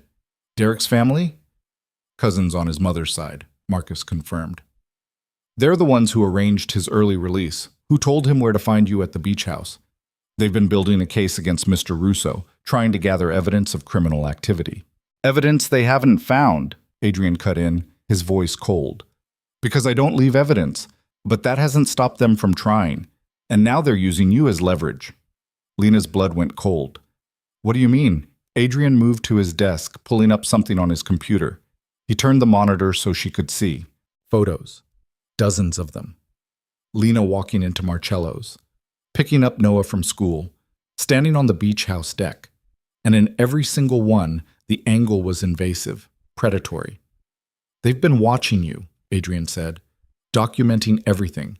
And this morning, they sent me a message. He clicked to an email. Lena read it, her hands beginning to shake. Mr. Russo, we know what she means to you. We know what the boy means to you. Withdraw from the Harborside Development Project and dissolve your interest in the waterfront properties, or we make them disappear. You have 48 hours. The Moretti family. They're threatening to kidnap us, Lena whispered. Yes. What's the Harborside Development? A billion-dollar real estate project on the waterfront. The Morettis want it. I already own the key properties they need to make it work. Adrian's expression was carved from granite. Without those properties, their entire plan collapses. So give it to them. Lena looked between Adrian and Marcus. It's just business, just money. Give them what they want. It's not that simple, Marcus said gently. Why not? Because if I give in to this, Adrian said, his voice tight with controlled fury, every other family in the city will see it as weakness. They'll come after what's mine. They'll use you and Noah as leverage whenever they want something. He slammed his hand on the desk. I will not let that happen. So what's the alternative? Lena demanded. We just wait for them to make good on their threat? Wait for them to… She couldn't finish, couldn't say the words. The alternative, Adrian said quietly, is that I end this. Tonight. Before they have a chance to act. End it how? The look he gave her was answer enough. No. Lena backed away, shaking her head. No, you can't just… There has to be another way. Legal channels, the police can't help us, Marcus said. The Morettis have officers on their payroll, judges, prosecutors. Going through legal channels would just give them advance warning. So you're just going to kill them? All of them? Not all of them, Adrian said. Just the ones who made the decision to threaten you. The leadership. Once they're gone, the family will fracture, spend years fighting over succession. They won't have time to worry about us. Lena stared at him, truly seeing him for the first time. Not the man who held Noah gently or asked about her day. Not the protector who'd saved her life twice, but the crime boss. The killer. The man who solved problems with bullets and bodies. I can't… She pressed her hands to her mouth. I can't be the reason people die, Adrian. I can't live with that. You won't be the reason. He moved toward her, but she stepped back. The flash of hurt in his eyes nearly broke her. They made this choice. They decided to threaten innocent people. That's on them. And you're just going to execute them? Like it's nothing? It's not nothing. His voice rose for the first time. It's everything. It's keeping you alive. It's making sure Noah grows up safe. It's protecting what's mine. I'm not a possession, Lena shouted back. Neither is Noah. We're people, Adrian. People with our own choices. And I choose not to have blood on my hands. Then what do you suggest? Adrian's control was cracking, desperation bleeding through. What would you have me do, Lena? Wait for them to grab Noah off the street? Wait for them to put a bullet in your head and leave him orphaned again? Because that's what will happen if I don't act first. The words hit like physical blows. There has to be another way, Lena insisted, but her voice was weakening. There isn't. Marcus spoke up. Ma'am, I understand your moral opposition. I do. But in this world, hesitation gets people killed. Good people. Innocent people. Mr. Russo is trying to prevent that. By becoming a murderer. He already is one, Marcus said bluntly. Has been for years. The only question now is whether he uses that to protect you or whether his conscience gets you killed. The truth of it slammed into Lena like a freight train. She'd known abstractly what Adrian was, what he'd done. But knowing and confronting it were two different things. She couldn't breathe. The walls were closing in. I need air. I need to think. She turned and ran, ignoring Adrian calling her name. Lena found herself in the garden, in the darkness under stars that felt like cold, distant eyes. Her hands were shaking. Her whole body was shaking. She'd known this would have a price, had told herself she was prepared for it, but she'd been lying to herself. She wasn't prepared for this, for the weight of other people's deaths, for the knowledge that her happiness, Noah's safety, would be purchased with blood. Lena, Adrian's voice came from behind her. She didn't turn around. Don't, her voice cracked. Don't tell me it's necessary. Don't tell me they deserve it. Don't make this easier for me. I won't. He moved to stand beside her, careful not to touch. I'll just tell you the truth. If I don't do this, they will hurt you. Maybe not tomorrow, maybe not next week, but eventually they'll make their move, and I will lose you. His voice broke. I can't lose you. Either of you. I won't survive it. People aren't supposed to kill for love, Lena whispered. People kill for love all the time. They just don't admit it. Adrian's laugh was bitter. At least I'm honest about what I am. What are you? A monster who loves you. He finally reached out, his hand hovering near her shoulder but not touching. A killer who would burn the world down to keep you safe. I know that's not what you wanted. I know you deserve better. But it's all I have to give. Lena turned to face him.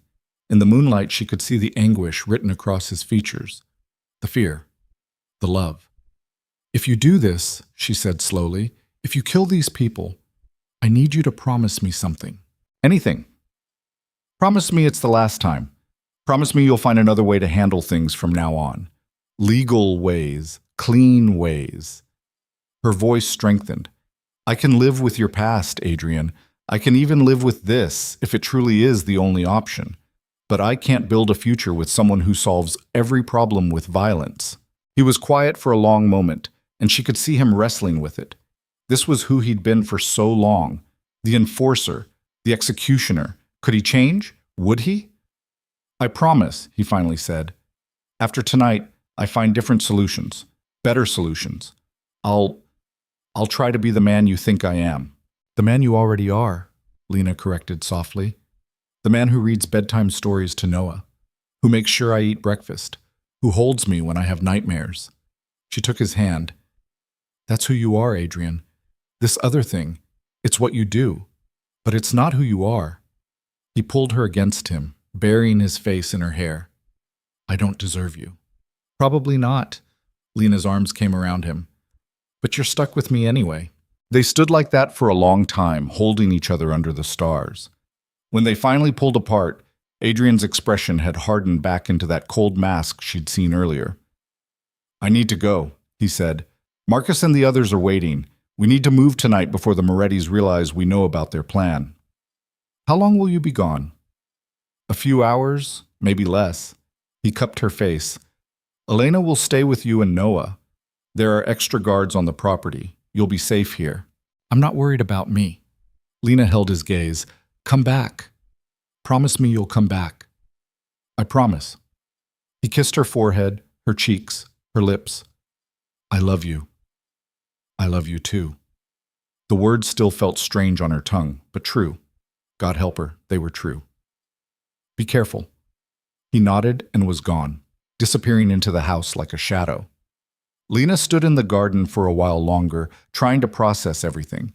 Then she went inside to check on Noah. She found him in his room, sitting on his bed with his sketchpad. He'd been drawing again, more pictures of their makeshift family. But this time there was something different. Dark figures in the background, closing in on the three of them standing together. You heard, Lena said quietly, sitting beside him. Noah nodded. His hand moved across the page, adding more details. In the newest drawing, Adrian stood in front of Lena and Noah, arms spread wide, blocking the dark figures, protecting them. Then Noah did something that made Lena's heart stop. He opened his mouth and spoke, his voice rough from disuse but clear. He'll keep us safe. 4 words. 4 precious words after months of silence. Lena pulled him into her arms, tears streaming down her face. Yes, baby. He will. He will. Noah relaxed against her, and for the first time since this nightmare began, Lena felt a small spark of hope. They would survive this. They would find a way through. They had to. The hours crawled by. Lena tried to sleep but couldn't. Tried to read but the words blurred together. Tried to distract herself with anything but all she could think about was Adrian out there somewhere, doing terrible things for good reasons. Around 2 a.m, she heard cars in the driveway. Voices. Movement. She met Marcus in the hallway. He looked tired but uninjured. He's fine. Everyone's fine. Marcus's expression was carefully neutral. It's done, ma'am. The threat has been eliminated. Eliminated? Such a clean word for murder. Where is he? His office. But ma'am, Marcus hesitated. He might need some time. What we had to do tonight. I need to see him. Marcus stepped aside. Lena found Adrian standing at his office window, staring out at the grounds. His jacket was gone, his shirt sleeves rolled up. There was blood on his cuff. Adrian? He didn't turn around. It's done. You and Noah are safe. The Morettis won't trouble us again. His voice was flat, empty. Nothing like the warm tones she'd grown used to. Are you okay? Am I okay? He laughed, a harsh sound. I just killed 3 men, Lena. Watched the life leave their eyes. Felt their blood on my hands. He finally turned to face her, and what she saw in his expression made her breath catch. Do I look okay to you? He looked haunted, hollowed out, like he'd left pieces of himself scattered across whatever battleground he'd just returned from. Come here, Lena said softly. I'm covered in... I don't care. Come here. He moved toward her like a man in a dream. When she wrapped her arms around him, he went rigid for a moment before collapsing against her, his whole body shaking. I'm sorry, he whispered against her shoulder. I'm so sorry you have to see me like this, that you have to know what I'm capable of. Shh. Lena held him tighter. I know what you're capable of, and I know why you did it. That doesn't change how I feel about you. It should. Well, it doesn't. She pulled back enough to look at him. You did what you had to do to protect us. I hate that it came to this. Hate that people died. But I don't hate you, Adrian. I could never hate you.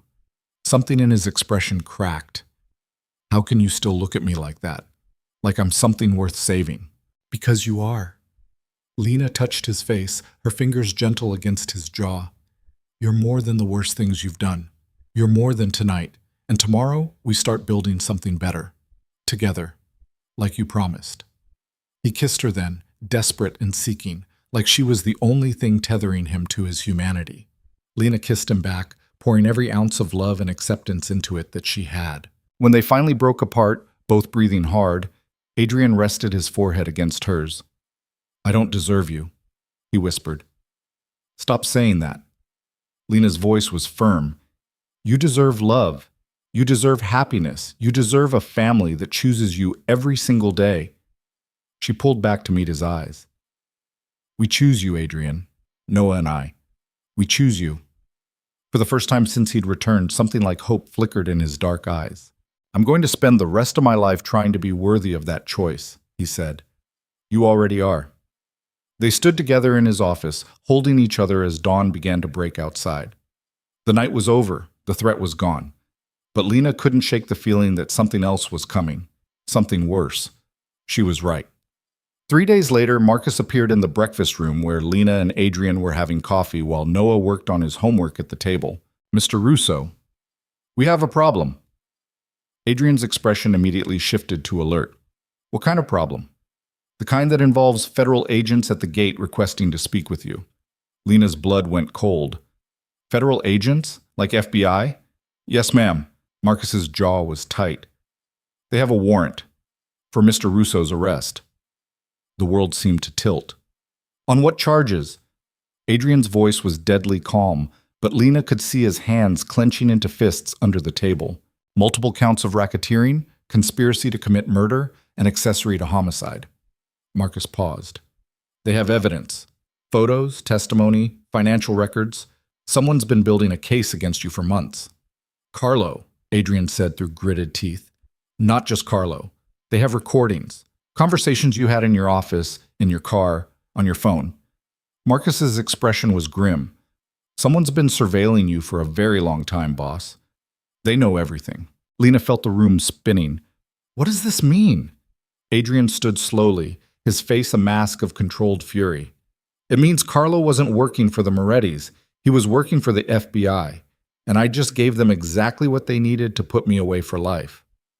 The Moretti hit, Lena whispered, understanding dawning like a nightmare. They were waiting for you to do something they could prove, something they could use, and I walked right into it. Adrian's laugh was bitter. I was so focused on protecting you that I didn't see the real trap. Boss, we need to move fast, Marcus said. If you leave now, we can get you out of the country before... No. Adrian's voice was absolute. I'm not running. I won't have Lena and Noah living their lives, looking over their shoulders, waiting for me to be caught. Adrian, you can't just turn yourself in, Lena said, panic rising in her chest. They'll lock me away for the rest of my life, I know. He moved to her, taking her hands. But if I run, they'll come after you. Use you as leverage to draw me out. I won't let that happen. There has to be another way. There isn't. He pulled her close, and Lena could feel him memorizing the moment, the feel of her in his arms. But I need you to promise me something. Anything. Take care of Noah. Keep him safe. Don't let him forget that he was loved. Adrian's voice cracked. And don't wait for me. Build a life. Be happy. Find someone who can give you what you deserve. Don't talk like that. Tears were streaming down Lena's face now. Don't talk like you're already gone. We'll fight this. We'll get you the best lawyers. They have recordings, Lena. Evidence. Testimony from someone on the inside. Adrian's smile was sad. There's no fighting this. There's only accepting it. Noah had gone very still at the table, his eyes huge as he watched them. Mr. Russo, Marcus said quietly, they're coming up the drive. Adrian kissed Lena one last time, deep and fierce and final. Then he pulled away, moving to kneel in front of Noah. Hey, buddy, he said softly. I need you to be brave for me, okay? Be brave and take care of your aunt. Can you do that? Noah's lip trembled. Then he threw his arms around Adrian's neck, holding on tight. I love you, Dad, he whispered. The word, Dad, broke something in Adrian's expression. He held Noah close, his shoulders shaking. I love you too, son. So much. More than you'll ever know. The doorbell rang. Marcus moved to answer it, and moments later, federal agents swarmed into the house, weapons drawn. Adrian Russo, you're under arrest for racketeering, conspiracy to commit murder, and multiple counts of... Lena stopped listening.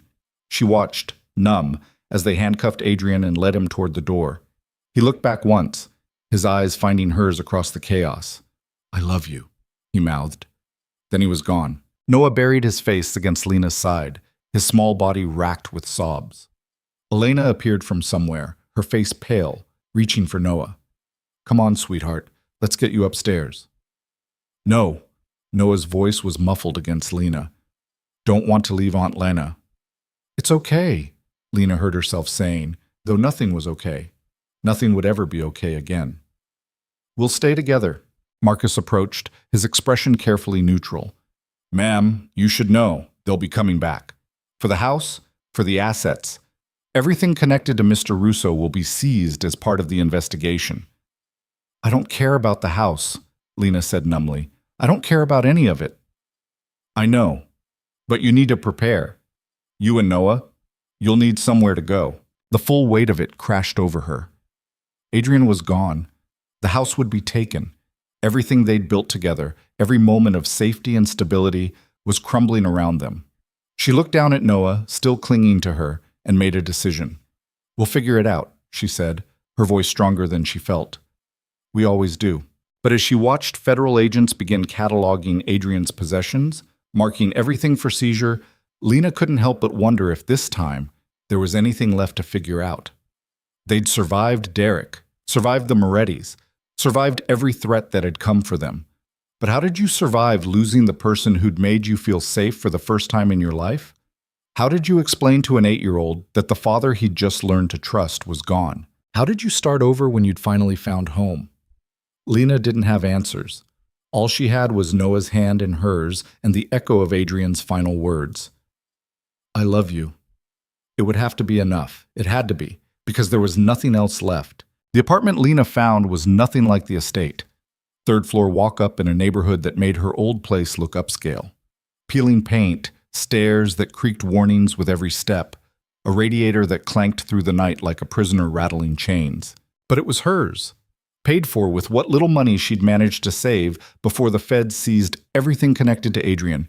2 bedrooms barely bigger than closets, a kitchen with counters that had seen better decades, windows that faced a brick wall. Noah hated it. She could see it as the way he moved through the cramped space, shoulders hunched, eyes darting to corners like he was looking for exits that didn't exist. He'd stopped talking again. The fragile progress he'd made had shattered the moment those federal agents led Adrian away in handcuffs. 3 weeks. That's how long it had been since the arrest. 3 weeks of silence from Noah. 3 weeks of Lena working double shifts at a diner 6 blocks away because Marcello's had closed after Adrian's arrest, the investigation sweeping through everything he touched. 3 weeks of lying awake at night wondering if Adrian was okay, if he thought about them, if he regretted ever stepping into that alley and saving her life. Lena dropped her purse on the kitchen counter, exhaustion making her movements clumsy. Her feet screamed in the cheap shoes she'd bought at a discount store, nothing like the comfortable ones Elena had made sure she had at the estate. Elena, Marcus, the house, Adrian, all gone. How was school? She asked Noah, who sat at the tiny kitchen table with his homework spread out in front of him. He shrugged without looking up. Noah, baby, I need you to talk to me. Please. Nothing. Lena felt something crack inside her chest. She moved to the table, kneeling beside his chair so she could look at him properly. I know you're angry. I know you're scared. I know this isn't what we had, and I'm sorry. I'm so sorry. Her voice broke. But I need you to understand that we're going to be okay. We survived before Adrian, and we'll survive now. Noah's hand stilled on his pencil. When he finally looked at her, his eyes were wet. I want my dad, he whispered. The words destroyed her. I know, I want him too. Lena pulled Noah into her arms, both of them crying now. But he's not here, baby. He's not here, and we have to figure out how to keep going without him. Noah's small body shook against hers. It's not fair. No, it's not. They stayed like that until the tears ran dry, until there was nothing left but the hollow ache of loss. Lena was making dinner, boxed macaroni and cheese, the cheap kind, not the fancy organic stuff the estate had always stocked, when someone knocked on the door. Her heart jumped. For one wild second, she thought maybe it was Adrian. Maybe somehow he'd gotten bail. Maybe the charges had been dropped. Maybe... But when she checked through the peephole, it was Marcus standing in the hallway. She threw open the door. Marcus? What are you... How did you find us? May I come in? Lena stepped aside, her mind racing. Marcus looked different out of his usual suit. Jeans and a plain jacket, nothing that screamed security detail for a crime boss. But his eyes were the same, sharp, assessing, missing nothing. Is Adrian okay? The question burst out before she could stop it. As okay as anyone can be in federal lockup. Marcus's expression softened slightly. He's in isolation for his own protection. The families he's crossed over the years would love a shot at him in general population. Lena's stomach twisted. Can I see him? Visit him? No visitors yet except his lawyer, and the lawyer says... Marcus paused. He says the evidence is overwhelming. Multiple recordings of Mr. Russo ordering hits, moving money, conducting illegal business. The Moretti situation sealed it. They have him on tape planning the whole thing. The room spun. Lena grabbed the counter for support. How long? 25 to life if he's lucky. 50 if they throw everything at him and it sticks. 50 years. Adrian would be an old man, or dead, and they would be... Why are you here, Marcus? Lena asked, her voice hollow. Marcus glanced at Noah, who'd appeared in the doorway of his room, watching. Can we talk? Privately? Lena led him to the tiny bedroom she'd claimed as hers, closing the door. Through the thin walls, she could hear the neighbors arguing, a baby crying, life in all its desperate, messy reality. Mr. Russo wanted me to give you something? Marcus pulled an envelope from his jacket. He had his lawyer smuggle this out. Lena's hands shook as she took it. Her name was written on the front in Adrian's precise handwriting. There's also this. Marcus set a small black case on the bed. He wanted to make sure you and Noah were provided for, so he established accounts in your name months ago. Clean money, nothing the feds can touch. Enough to buy a house, pay for Noah's education, live comfortably. Lena stared at the case. I can't. You can and you will. Marcus's voice was firm. He protected you, even knowing it might come to this. Don't dishonor that by refusing his help now. But, Miss Carter, Lena, please. Marcus's expression cracked slightly, showing the grief beneath. Let him do this one last thing. Let him know you and the boy will be okay. That's all he has left. Lena opened the case. Inside were account statements, deeds to properties, investment portfolios, millions of dollars, all legally acquired, all untraceable to Adrian's criminal enterprises. How long has he been planning this? Since the day you called him, Marcus smiled slightly. Since the day you accepted his protection. He knew there was a chance it would end like this. Wanted to make sure you'd survive it. The envelope in her hand felt like it weighed 1,000 pounds. There's something else you need to know, Marcus continued. The FBI is still investigating. They're looking into everyone connected to Mr. Russo, which means they'll eventually look at you. Fear spiked through her. But I didn't know anything. I didn't do anything. I know that. Mr. Russo made sure of it, kept you completely separate from the business. But they'll still question you, pressure you to testify against him. I would never, I know. But they'll try. And when they do, you remember, you were just someone he helped, someone under his protection.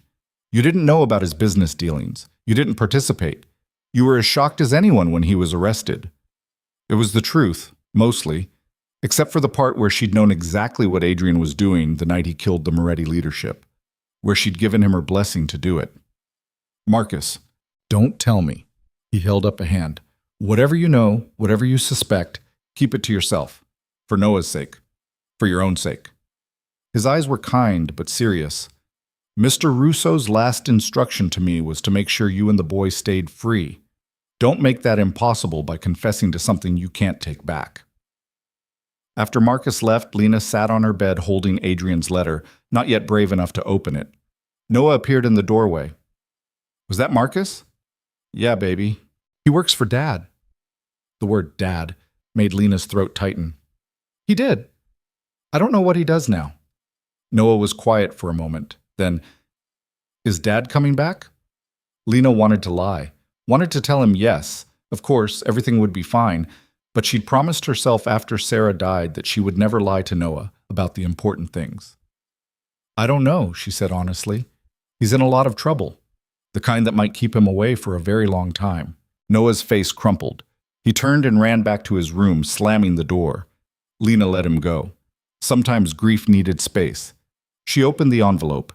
Adrian's handwriting covered 2 pages, each word carefully formed like he'd taken his time, made every letter count. Lena, if you're reading this, then the worst has happened, and I'm exactly where I deserve to be. I won't waste words on apologies or explanations. You know who I am, what I've done, the choices I made. I want you to know that loving you and Noah, it was the most real thing in my life. The only clean thing. You saw something in me worth saving, and even if I couldn't be that man forever, I was that man with you. For those few months, I was someone better. Marcus will make sure you have everything you need. The money is yours, free and clear. Use it. Build a life. Give Noah the childhood he deserves.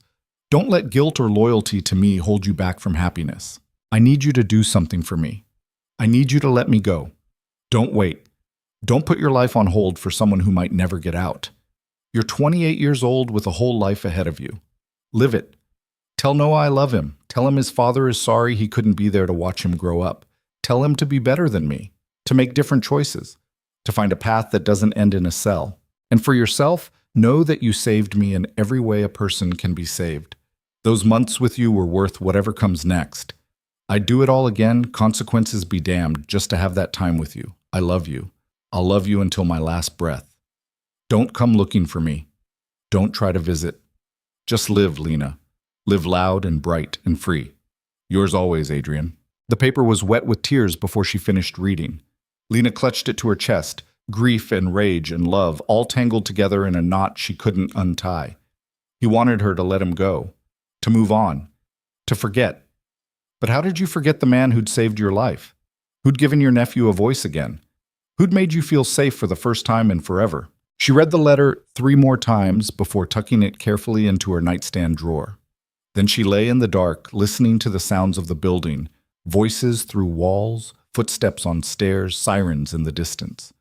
This was her life now, this cramped apartment, this neighborhood, this grinding daily struggle to survive. But they had money now. Adrian's gift, his final act of protection. Tomorrow Lena decided she would start looking for a better place. Somewhere with a yard for Noah. Somewhere that didn't smell like desperation. She owed Adrian that much. To use what he'd given them to build something good. 2 months passed in a blur of moving, settling, adjusting. The new house was in a good school district an hour outside the city. 3 bedrooms, a backyard with an old oak tree perfect for climbing, neighbors who smiled and waved but didn't ask too many questions. Noah's new therapist was helping. Slowly, so slowly Lena almost couldn't see the progress day to day. He was coming back to himself. Talking more, drawing pictures that weren't quite so dark. But he asked about Adrian constantly. When was Dad coming home? Could they visit? Did Dad still love them? Lena answered honestly every time. She didn't know. No, they couldn't visit. And yes, Dad loved them more than anything. She'd stopped following the news coverage of Adrian's case, stopped reading articles about the trial. It hurt too much to see his face in handcuffs, to read about his crimes laid out in clinical legal language, to watch commentators debate whether he deserved mercy. She knew what he'd done, knew some of it was unforgivable, but she also knew the man who'd held her through nightmares, who'd learned Noah's favorite foods and made sure the kitchen was always stocked with them, who'd read legal documents with reading glasses perched on his nose and looked almost scholarly, almost normal. Both versions were real. Both versions were Adrian. And she loved them both, even knowing she shouldn't. Lena was in the kitchen making Noah's lunch for school when her phone rang. Unknown number. She almost didn't answer, but something made her pick up. Miss Carter? She didn't recognize the voice. Male, formal, careful. Yes? My name is David Chen. I'm Adrian Russo's attorney. Lena's heart jumped into her throat. Is he okay? Did something happen? He's physically fine, but I'm calling because… Chen paused. The trial is starting next week. Mr. Russo has instructed me not to contact you, but I felt you should know, in case you wanted to attend. He doesn't want me there. No, he doesn't. He's been very clear about keeping you and Noah away from this. But Miss Carter, I think you should know, this is going to be bad. The prosecution has built an airtight case. Multiple witnesses, recordings, financial evidence. Short of a miracle, Mr. Russo is going to be convicted on most, if not all, charges. Lena's knees went weak. She grabbed the counter. How long? 50 years minimum, possibly life without parole. The words were a physical blow. Does he know? Yes. He's accepted it. Honestly, I think he's relieved. He told me yesterday that at least in prison he knows you're safe, that no one can use you to get to him anymore. Lena pressed her hand to her mouth, fighting the sob that wanted to escape. Thank you for telling me, she managed. Miss Carter, there is one thing you could do, if you're willing. What? Character witness. If you testified about the man you know, about how he protected you and your nephew, it might convince the judge to show mercy in sentencing. 50 years instead of life. A chance at parole before he's too old to enjoy it. He won't want me to do that. Won't want me involved. No, he won't. Chen's voice was gentle. But the question isn't what he wants, it's what you can live with. Can you live with not trying, not speaking up for the man who loved you enough to sacrifice everything? The question haunted Lena for the next 3 days. She imagined walking into that courtroom, imagined facing Adrian across that space. Would he be angry, grateful, terrified that she was tainting herself by association? She imagined testifying, telling the truth about who he was to them. Would it make a difference? Or would it just be empty words against a mountain of evidence? She imagined the aftermath, the press coverage, the scrutiny, the questions Noah would face. Your aunt testified for a murderer, a criminal, a monster. But she also imagined 50 years from now. Imagined Noah grown with children of his own. Imagined him asking, did you try to help him? Did you speak up? And having to say no. The decision crystallized.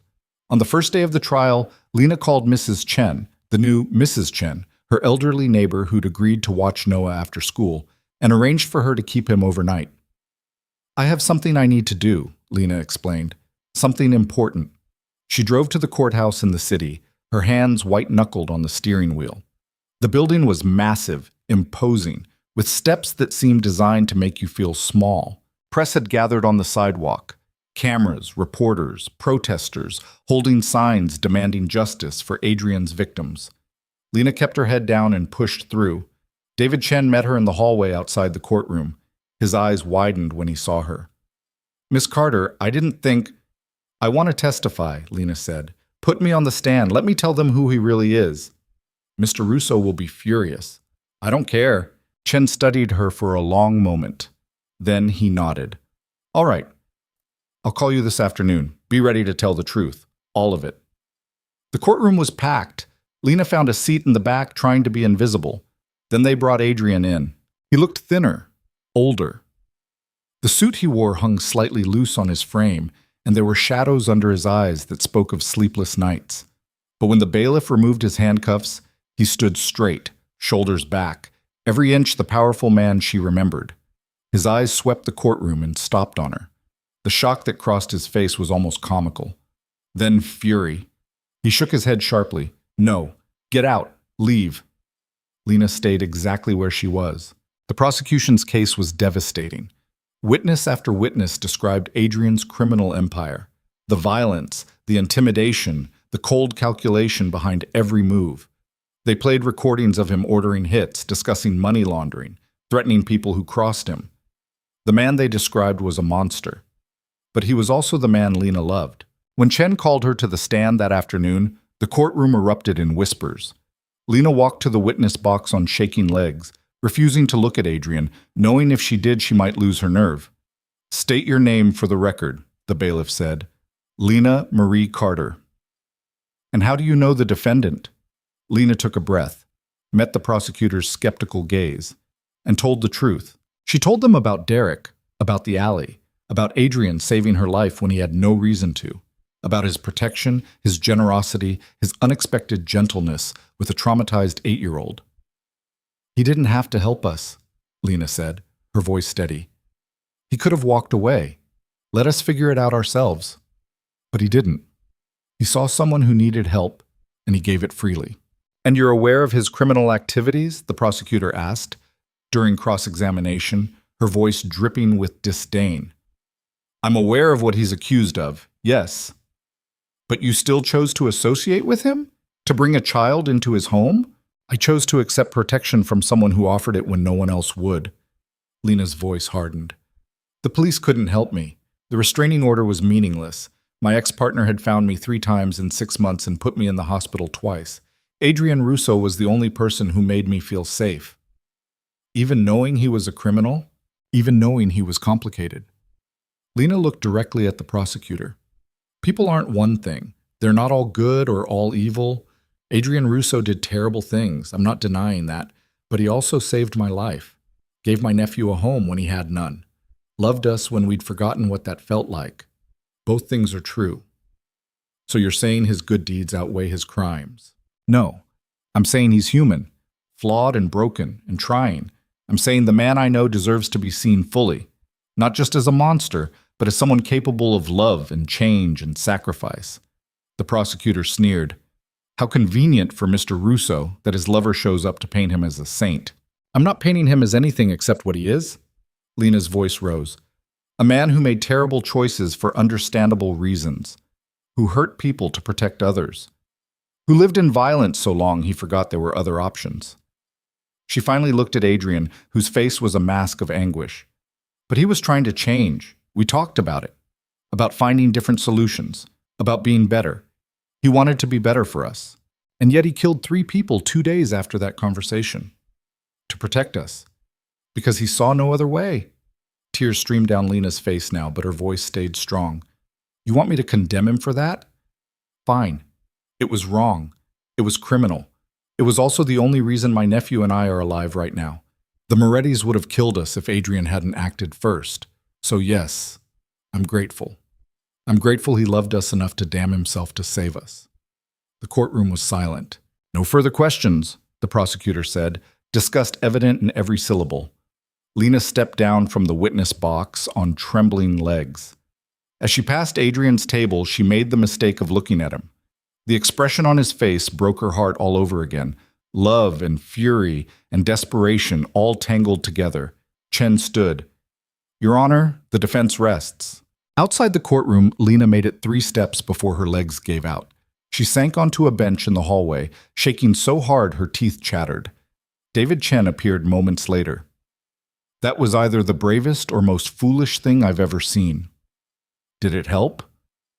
"I don't know. Maybe." He sat beside her. The judge looked moved, but the evidence is still overwhelming. At best, you might have shaved a few years off his sentence. A few years, out of 50. "He's going to hate me for this," Lena whispered. "Probably. For about 5 minutes. Then he's going to realize what you did and spend the rest of his life being grateful." Chen's voice was kind. "You gave him something no one else in that courtroom did. You saw him as human. That matters, even if it doesn't change the outcome. The verdict came 3 days later, guilty on all counts. Sentencing was immediate. The judge, a stern woman in her 60s, looked down at Adrian with something that might have been pity. Mr. Russo, you've been found guilty of racketeering, conspiracy to commit murder, money laundering, and a host of other charges. The evidence against you is overwhelming and troubling. You've caused immeasurable harm to this community. She paused. However, I've also heard testimony about your capacity for protection and care, about the lives you saved even as you destroyed others. This doesn't excuse your crimes, but it does complicate the picture of who you are.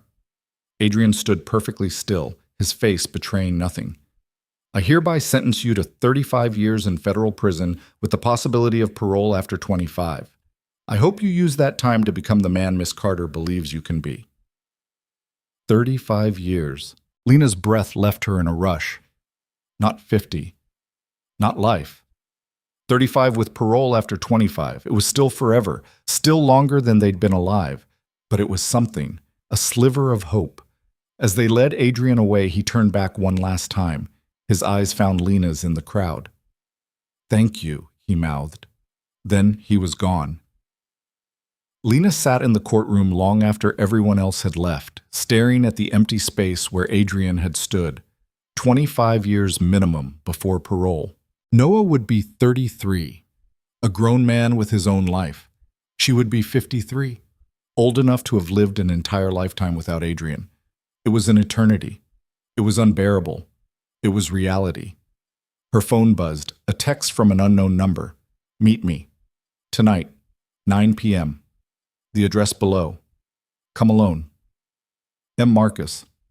The address was in the warehouse district, the kind of area where people didn't ask questions and didn't call the police. Lena knew she shouldn't go, knew it was dangerous, possibly stupid, but she went anyway. The warehouse was dark, lit only by a few security lights that threw strange shadows across the concrete floor. Lena's footsteps echoed as she walked toward the center, where Marcus waited. He wasn't alone. 6 men stood with him, all armed, all watching her with expressions she couldn't read. Thank you for coming, Marcus said. What is this? Lena's heart hammered against her ribs. A choice.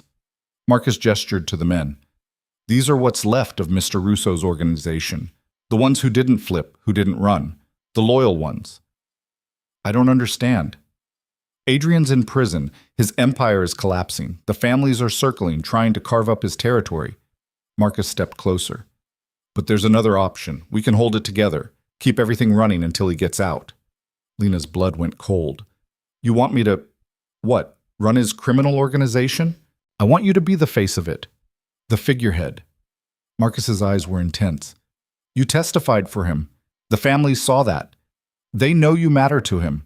If you step up, if you claim his territory and his name, they'll think twice before moving on it. That's insane. It's survival. Marcus moved closer still. Lena, the moment Adrian's empire falls, every agreement he made dies with it.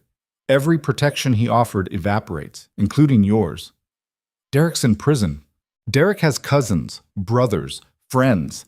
And once the word spreads that Adrian Russo's protection is worthless, they'll come for you. For Noah. To finish what Derek started. No, this couldn't be happening. I can't do this, Lena said, backing away. I don't know anything about running a criminal empire. I wouldn't even know where to start. You don't have to run it. We do that. You just have to be visible. Remind people that touching you means dealing with Adrian when he gets out. 25 years is a long time, but it's not forever. The families remember. They plan long term. This is crazy. This is reality. Marcus's voice hardened. You think you can just walk away? Build a nice normal life? They won't let you. You're Adrian Russo's weakness now. Every family in this city knows it. The only question is whether you use that to protect yourself or whether you become a target. Lena's mind raced. This couldn't be real. She couldn't actually be standing in a warehouse at 9 p.m. being recruited to run a criminal organization. But she was. And Marcus was right. She'd painted a target on her back the moment she testified, shown the world that she mattered to Adrian, that hurting her would hurt him. I need time to think, she said. You have 48 hours. Marcus's expression softened slightly. I know this isn't what you wanted, isn't the life you chose, but it's the life you have now, and I'm trying to give you a way to survive it. Lena drove home in a daze, Marcus's words echoing in her head. When she got back, Noah was asleep on the couch, Mrs. Chen dozing in the armchair nearby. Lena thanked her quietly and paid her extra, then carried Noah to his bed. He stirred as she tucked him in. Did you see Dad? No, baby, just some people who knew him. Is he coming home? The question shattered her. Not for a long time, Lena whispered. I'm sorry. Noah's face crumpled. I miss him. I know. I miss him too. She held Noah until he fell back asleep, then retreated to her own room. The letter from Adrian was still in her nightstand drawer. She pulled it out, reading his words again. Live loud and bright and free. But how could she do that when the world wouldn't let them? How could she be free when every choice led back to violence and danger and impossible decisions? Lena stared at her ceiling until dawn, weighing her options. She could run, take Noah and disappear. Change their names, move across the country, start over completely. But Adrian had tried that approach with her and Derek. It hadn't worked. People like the families Marcus mentioned had resources, connections, patience. They would find her eventually. She could go to the police, ask for protection, witness protection maybe. But what would she tell them? That she was being recruited to run a criminal empire? They'd either laugh her out of the station or use it as leverage to make her testify against Adrian's associates. Either way, she'd be signing her own death warrant, or she could do what Marcus suggested. Step into Adrian's shadow. Use his name as a shield until Noah was grown and safe. 25 years. That's how long she'd need to hold on. 25 years until Adrian came up for parole. Until there was a chance, however slim, of him coming home. Could she do it? Could she become the kind of person who commanded respect through fear? Who made decisions that kept criminal enterprises running? Could she become what Adrian had been? The thought terrified her, but the alternative, watching Noah get hurt because she wasn't strong enough to protect him, terrified her more. As the sun rose, painting her room in shades of gold and pink, Lena made her decision. She picked up her phone and texted Marcus. I'm in. But we do this my way. No unnecessary violence, no drugs, no human trafficking. We run the legitimate businesses and use the reputation to keep us safe. That's the deal. The response came immediately. Mr. Russo would be proud. Meeting tomorrow at 2 p.m., same location. We'll discuss terms. Lena set down her phone and looked at herself in the mirror. She barely recognized the woman staring back. Hair tangled from a sleepless night. Eyes haunted by impossible choices. Shoulders squared against a weight she'd never asked to carry. But she was still standing, still fighting, still refusing to break. For Noah, for Adrian, for the future she was determined to give them even if it cost her everything. The war was just beginning, and Lena Carter had just enlisted. The meeting room Marcus had chosen was nothing like Adrian's elegant office at the estate. Concrete walls, fluorescent lights that flickered and buzzed, a metal table scarred with years of use. This was the real world of Adrian's empire, stripped of pretense, functional, cold. Lena sat at the head of the table because Marcus had insisted. The 6 men from the warehouse were there, plus 3 others she didn't recognize. All of them watched her with varying degrees of skepticism. She didn't blame them. She looked like what she was, a 28-year-old woman in jeans and a sweater who'd stumbled into this world by accident. Not someone who commanded respect, not someone who could fill Adrian Russo's shoes. But she was all they had. Gentlemen, Marcus said, standing beside her chair like a sentinel, you all know why we're here. Mr. Russo is gone for the foreseeable future. His territory is vulnerable. The Castellanos are already making moves on the waterfront. The Bratva is pushing into the construction contracts. We need to send a message that Adrian Russo's interests are still protected. By her?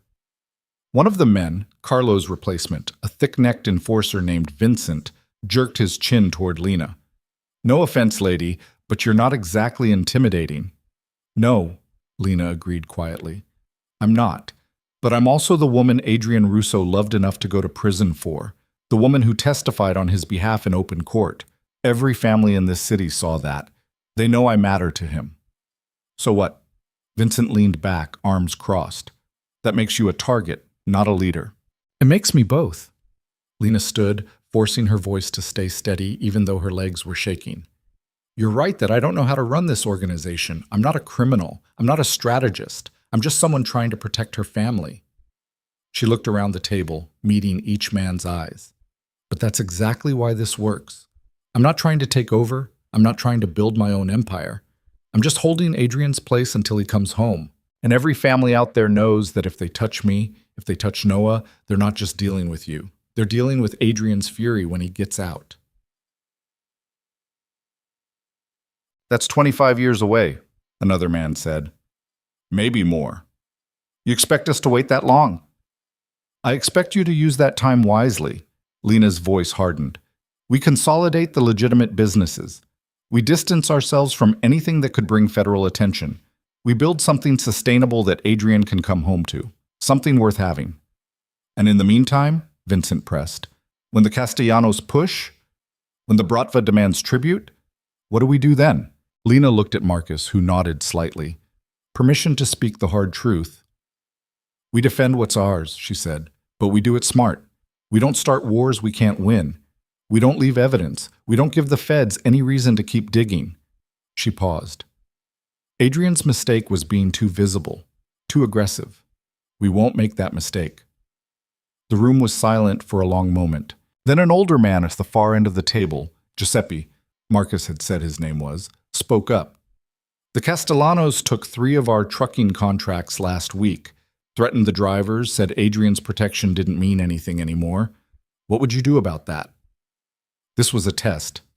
Lena knew it. Say nothing and look weak. Suggest violence and prove she was out of her depth.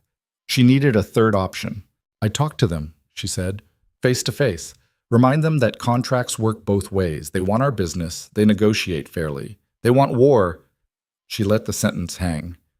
They should remember that Adrian Russo has a long memory and a lot of patience. 25 years gives him plenty of time to plan revenge.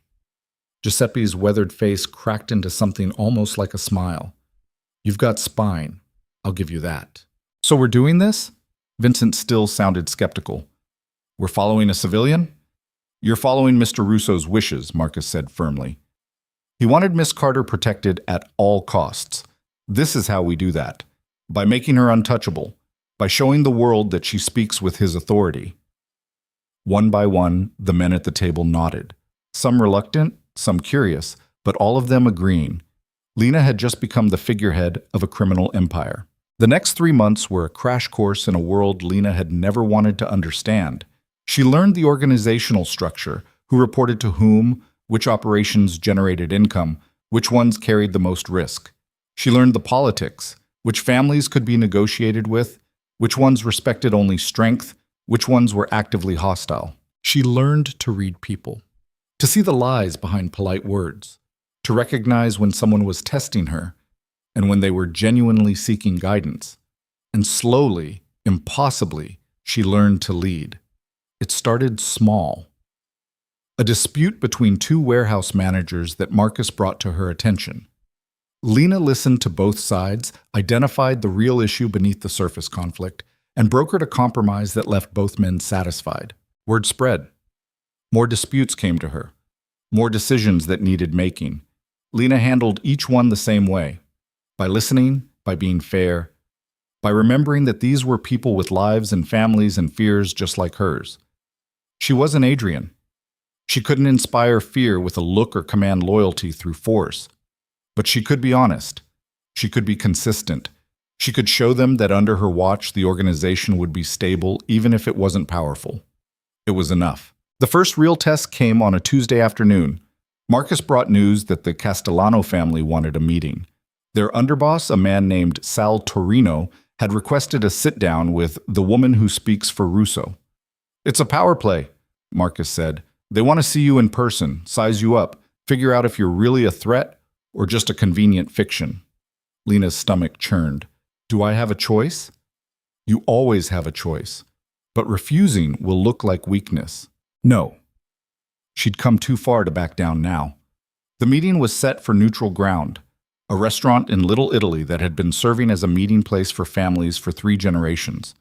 The owner knew to stay quiet and stay out of the way. Lena dressed carefully that morning, not too formal, not too casual. She needed to look like someone worth taking seriously without trying too hard.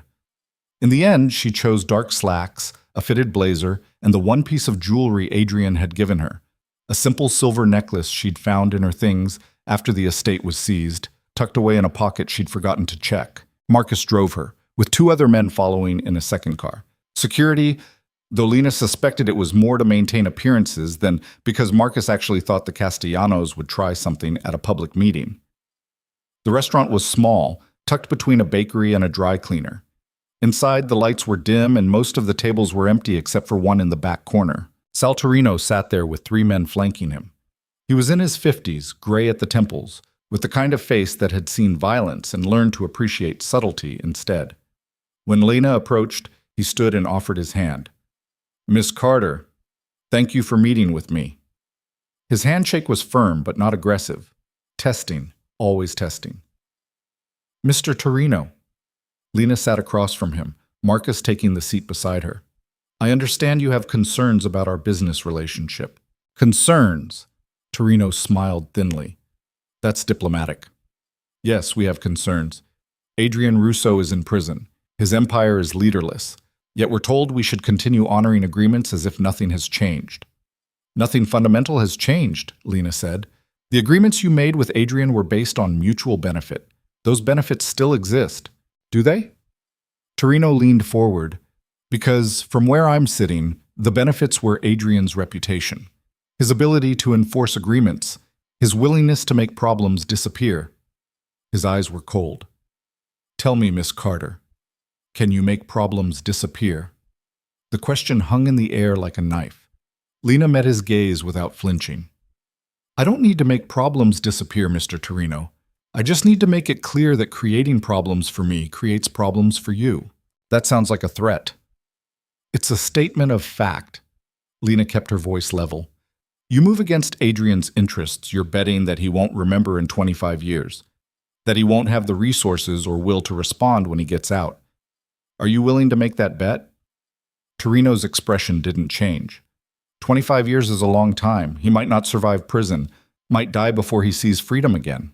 "He might," Lena agreed, "but do you want to gamble your family's future on that? Because if he does survive, if he does get out, what do you think his first priority will be?" The silence stretched taut. Then Torino laughed, a short, sharp bark of sound. "You've got balls, I'll give you that. Coming in here threatening me with a ghost." "Not threatening, reminding." Lena leaned back. "You honored agreements with Adrian because it was profitable and safe. Both of those things are still true. The trucking contracts work because we have the infrastructure and the connections. Taking them by force just costs you money rebuilding what already exists. Unless we think we can do it better. Can you?" Lena tilted her head. "Because from what I understand, your family's strength is in gambling and loan sharking. Logistics isn't your specialty. You take our contracts, you'll spend 6 months learning what we already know. 6 months of lost revenue, angry clients, and exposure to law enforcement because you're doing everything the hard way." She paused. "Or you can maintain the status quo. Keep the profits flowing, keep the peace. And in 25 years when Adrian walks out of prison, you can shake his hand and say, you honored your word." Torino studied her for a long moment. Then he glanced at Marcus. "She always this sharp?" "When she needs to be," Marcus said neutrally. "All right." Torino sat back. "The contracts stay. For now. But understand something, Miss Carter. This isn't fear of Adrian Russo. This is practicality, business sense. The moment it becomes more profitable to take what's yours than to honor agreements, the math changes." "I understand." Lena stood, extending her hand again. "Thank you for your time." His handshake was firmer this time, respectful. As Lena walked out of the restaurant, her legs nearly gave out from relief. She'd done it. She'd faced down a real criminal and held her ground. "That went better than expected," Marcus said once they were in the car. "He was testing me." "And you passed." Marcus pulled into traffic. "Word will spread. The Castellanos respect you enough to negotiate. Other families will take notice." Lena leaned her head against the window, watching the city pass by. This was her life now. Negotiations with criminals. Threats disguised as conversation. The constant calculus of power and respect.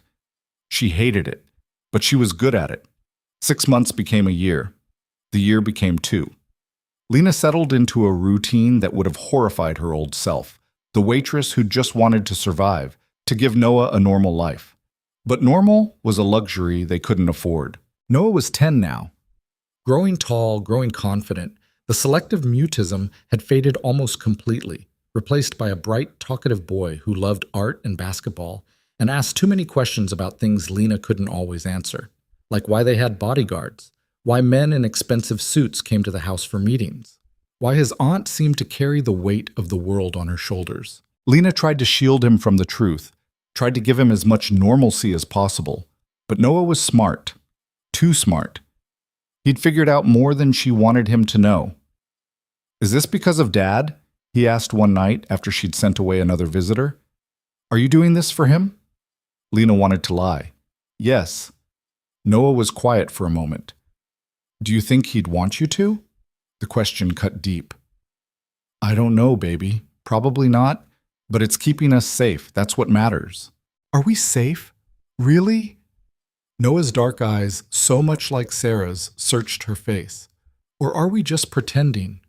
Lena pulled him close. "We're as safe as I can make us, and I'm going to keep us that way until your dad comes home." "And then what?"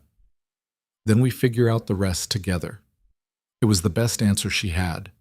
The collapse started small. Vincent disappeared one Tuesday, just didn't show up for a scheduled meeting. Marcus sent people looking, but they found nothing. No body, no trace, no explanation. 2 weeks later, one of their legitimate businesses, a restaurant supply company, was raided by the FBI. They didn't find anything incriminating, but the message was clear. Someone was watching. Then Giuseppe was arrested on a weapons charge that should have been easy to beat. But when his lawyer showed up to arrange bail, the prosecutor had evidence Giuseppe swore didn't exist. Photos of him meeting with known felons. Recordings of conversations about illegal activities. Someone had turned informant. Marcus called an emergency meeting. The mood in the room was tense, paranoid.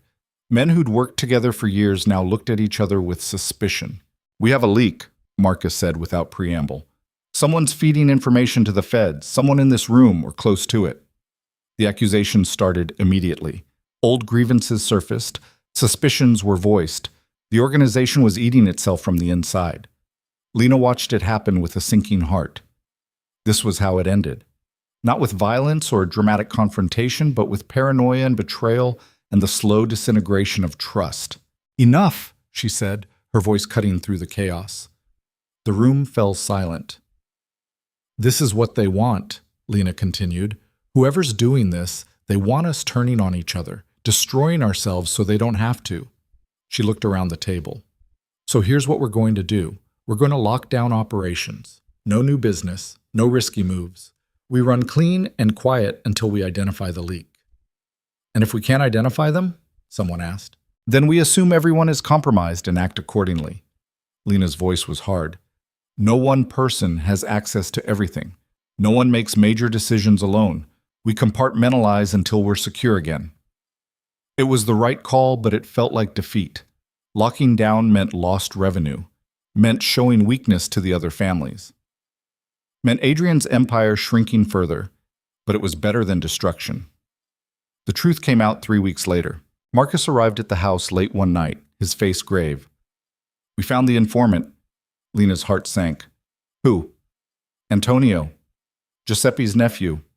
Marcus sat heavily. "The feds flipped him 6 months ago, threatened to charge his sister with accessory to his crimes unless he cooperated. He's been feeding them information ever since." "Antonio. A young kid, barely 25, who'd grown up in the organization. Lena had liked him. He'd been polite, respectful, hardworking." "Where is he now?" "Protective custody. The feds moved him yesterday when they realized we were closing in." Marcus's expression was grim.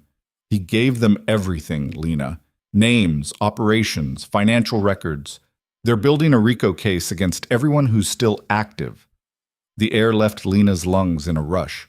RICO, the Racketeer-Influenced and Corrupt Organizations Act. The same charges that had put Adrian away. "How long do we have?" "Weeks. Maybe less." Marcus met her eyes. "You need to get out. Take Noah and disappear. I can arrange new identities. Move you somewhere they'll never look. No. The word came out harder than Lena intended. I'm not running. Lena. I said no. She stood, pacing. Running makes us look guilty. Makes it look like we have something to hide. We do have something to hide. Not me. Lena turned to face him. I've been careful, Marcus. Everything I've done has been above board. Legitimate business decisions, legal negotiations. I haven't touched anything criminal. You've been running Adrian's organization? I've been managing his legal holdings, making sure his legitimate businesses stayed operational. There's a difference. Lena's mind raced. Antonio can tell them whatever he wants about the others, but he doesn't have anything on me because there's nothing to find. Marcus stared at her. You planned this. From the beginning. I planned to survive. Lena's voice was quiet. I planned to protect Noah, and I knew the only way to do that was to stay clean. So yes, I've been very careful about what I touched and what I stayed away from. The others won't have that protection. I know. It was the hardest part. The men who'd followed her, who'd trusted her to lead, they would pay the price. But they made their choices long before I came along. I can't save them, Marcus. I can only save us. The raids came 2 weeks later. FBI agents swept through every business, every property, every known associate. Arrests were made, evidence was seized, lives were destroyed. Lena watched it on the news from her living room, Noah beside her on the couch. The reporters called it the largest organized crime bust in the city's history. They showed perp walks, read charges, speculated about the extent of the corruption, and through it all, Lena waited for them to come for her. They never did. Instead, she got a visitor, a federal prosecutor, a woman in her 40s with sharp eyes and a no-nonsense demeanor. She showed up at the house with 2 agents, flashed her credentials, and asked politely if they could talk. Lena sent Noah to his room and invited them in. Miss Carter, I'm Assistant U.S. Attorney Karen Webb. I'm leading the investigation into Adrian Russo's criminal organization. All right, Lena said carefully. How can I help you? You've been managing Mr. Russo's business interests since his incarceration. We'd like to understand the extent of your involvement. This was it. The moment Lena had been preparing for. I've been managing his legitimate holdings, yes. The restaurant supply company, the construction firm, the real estate properties, all of which are legal businesses paying taxes and operating within the law. And his illegal operations? I wouldn't know anything about those. Lena kept her voice steady. Mr. Russo kept me separate from that side of his life. I only dealt with the legitimate businesses. Webb studied her. You expect me to believe that? You were living with him, raising a child in his home, and you had no idea he was running a criminal empire? I knew what he was accused of, what he was convicted of. Lena met her gaze. But he never involved me in those activities, never asked me to participate, never gave me access to information about illegal operations. Convenient. True. Lena leaned forward. Ms. Webb, I'm a waitress who happened to be in the wrong place at the right time. Adrian Russo saved my life. He protected me and my nephew. And yes, I cared about him. But I'm not a criminal. I've never been a criminal. Everything I've done in the last 2 years has been legal and documented. Then you won't mind if we audit those businesses, examine the records? Not at all. I have nothing to hide. Webb's expression was skeptical, but she nodded. We'll be in touch, Miss Carter. Don't leave town. After they left, Lena sat in the silence of her living room and shook. She'd done it. She'd faced them down without breaking, without giving them anything they could use. But the cost. The men who'd followed her, who were now facing decades in prison, that weight would never leave her. The audit took 3 months. Federal accountants combed through every transaction, every contract, every decision Lena had made. They were looking for any connection to illegal activity, any evidence that she'd been more than just a figurehead. They found nothing, because there was nothing to find. Lena had been meticulous, paranoid even, about staying clean. Every business decision had been legitimate. Every contract had been legal. She'd refused to touch anything that could be traced back to criminal activity. It had been the right call. The charges against her were quietly dropped. The federal prosecutor moved on to bigger targets, more provable crimes. Lena was free, but the organization was destroyed. The men who'd followed her were facing decades in prison. Adrian's empire had been dismantled piece by piece, and Lena was left standing in the wreckage, wondering if it had all been worth it. 5 years passed. Noah turned 15, tall and lanky, with his father's eyes and his mother's smile. He played basketball at his high school, made friends easily, talked about college like it was a given. He was normal, happy, safe. It was everything Lena had fought for. But at night, when the house was quiet and Noah was asleep, Lena still felt the weight of those 2 years, still saw the faces of men who'd trusted her, still heard the echo of decisions that had saved her family but destroyed others. She'd done what she had to do, chosen survival over loyalty, protected Noah at any cost, and she'd live with that choice for the rest of her life. The letter from Adrian's lawyer came on a Tuesday morning. Lena recognized the return address immediately, the law firm that had represented him. Her hand shook as she opened it. "Miss Carter, I'm writing to inform you that Adrian Russo has been granted early parole. Due to good behavior and overcrowding in the federal system, his sentence has been reduced. He will be released in 6 months. Mr. Russo has asked me to contact you with this information and to relay a message. He understands if you've moved on. He expects nothing, but if you're willing, he would very much like to see you and Noah when he's released. Please contact this office if you wish to arrange a meeting." 6 months. After 7 years, Adrian was coming home. Lena sat at her kitchen table, the letter trembling in her hands, and tried to process what this meant. Noah was 15 now. He barely remembered the details of living at the estate, though he talked about Adrian, Dad, with a reverence born of fragmentary memories and Lena's stories. Would Adrian even recognize the boy he'd known, the man Noah had become? Would Adrian recognize her? Lena had changed so much in 7 years, had become someone she barely recognized herself, harder, wiser, capable of making choices that would have horrified her younger self. She'd run a criminal empire, even if briefly, had made decisions that destroyed lives, had chosen survival over morality and learned to live with that choice. Was that the person Adrian wanted to come home to? "Mom?" Noah appeared in the doorway. He'd started calling her that 2 years ago, said Aunt Lena felt too formal for what she was to him. "You okay? You look like you've seen a ghost." "Not a ghost." Lena handed him the letter. "Read this." She watched Noah's face as he read, watched the emotions play across his features. Shock, hope, fear, excitement. "Dad's coming home," he whispered. "In 6 months." Noah looked up, his eyes bright with unshed tears. "Are we going to see him? Do you want to?" "Are you kidding? Of course I want to." Noah's voice rose. "He's my dad. I've been waiting 7 years for this." Lena pulled him into a hug, feeling him shake against her. "Then we'll see him. We'll be there when he gets out. Do you think he'll remember us? Really remember us, not just in his head, but like in his heart?" "Baby, I don't think he's forgotten us for a single day." The 6 months crawled by in a strange mixture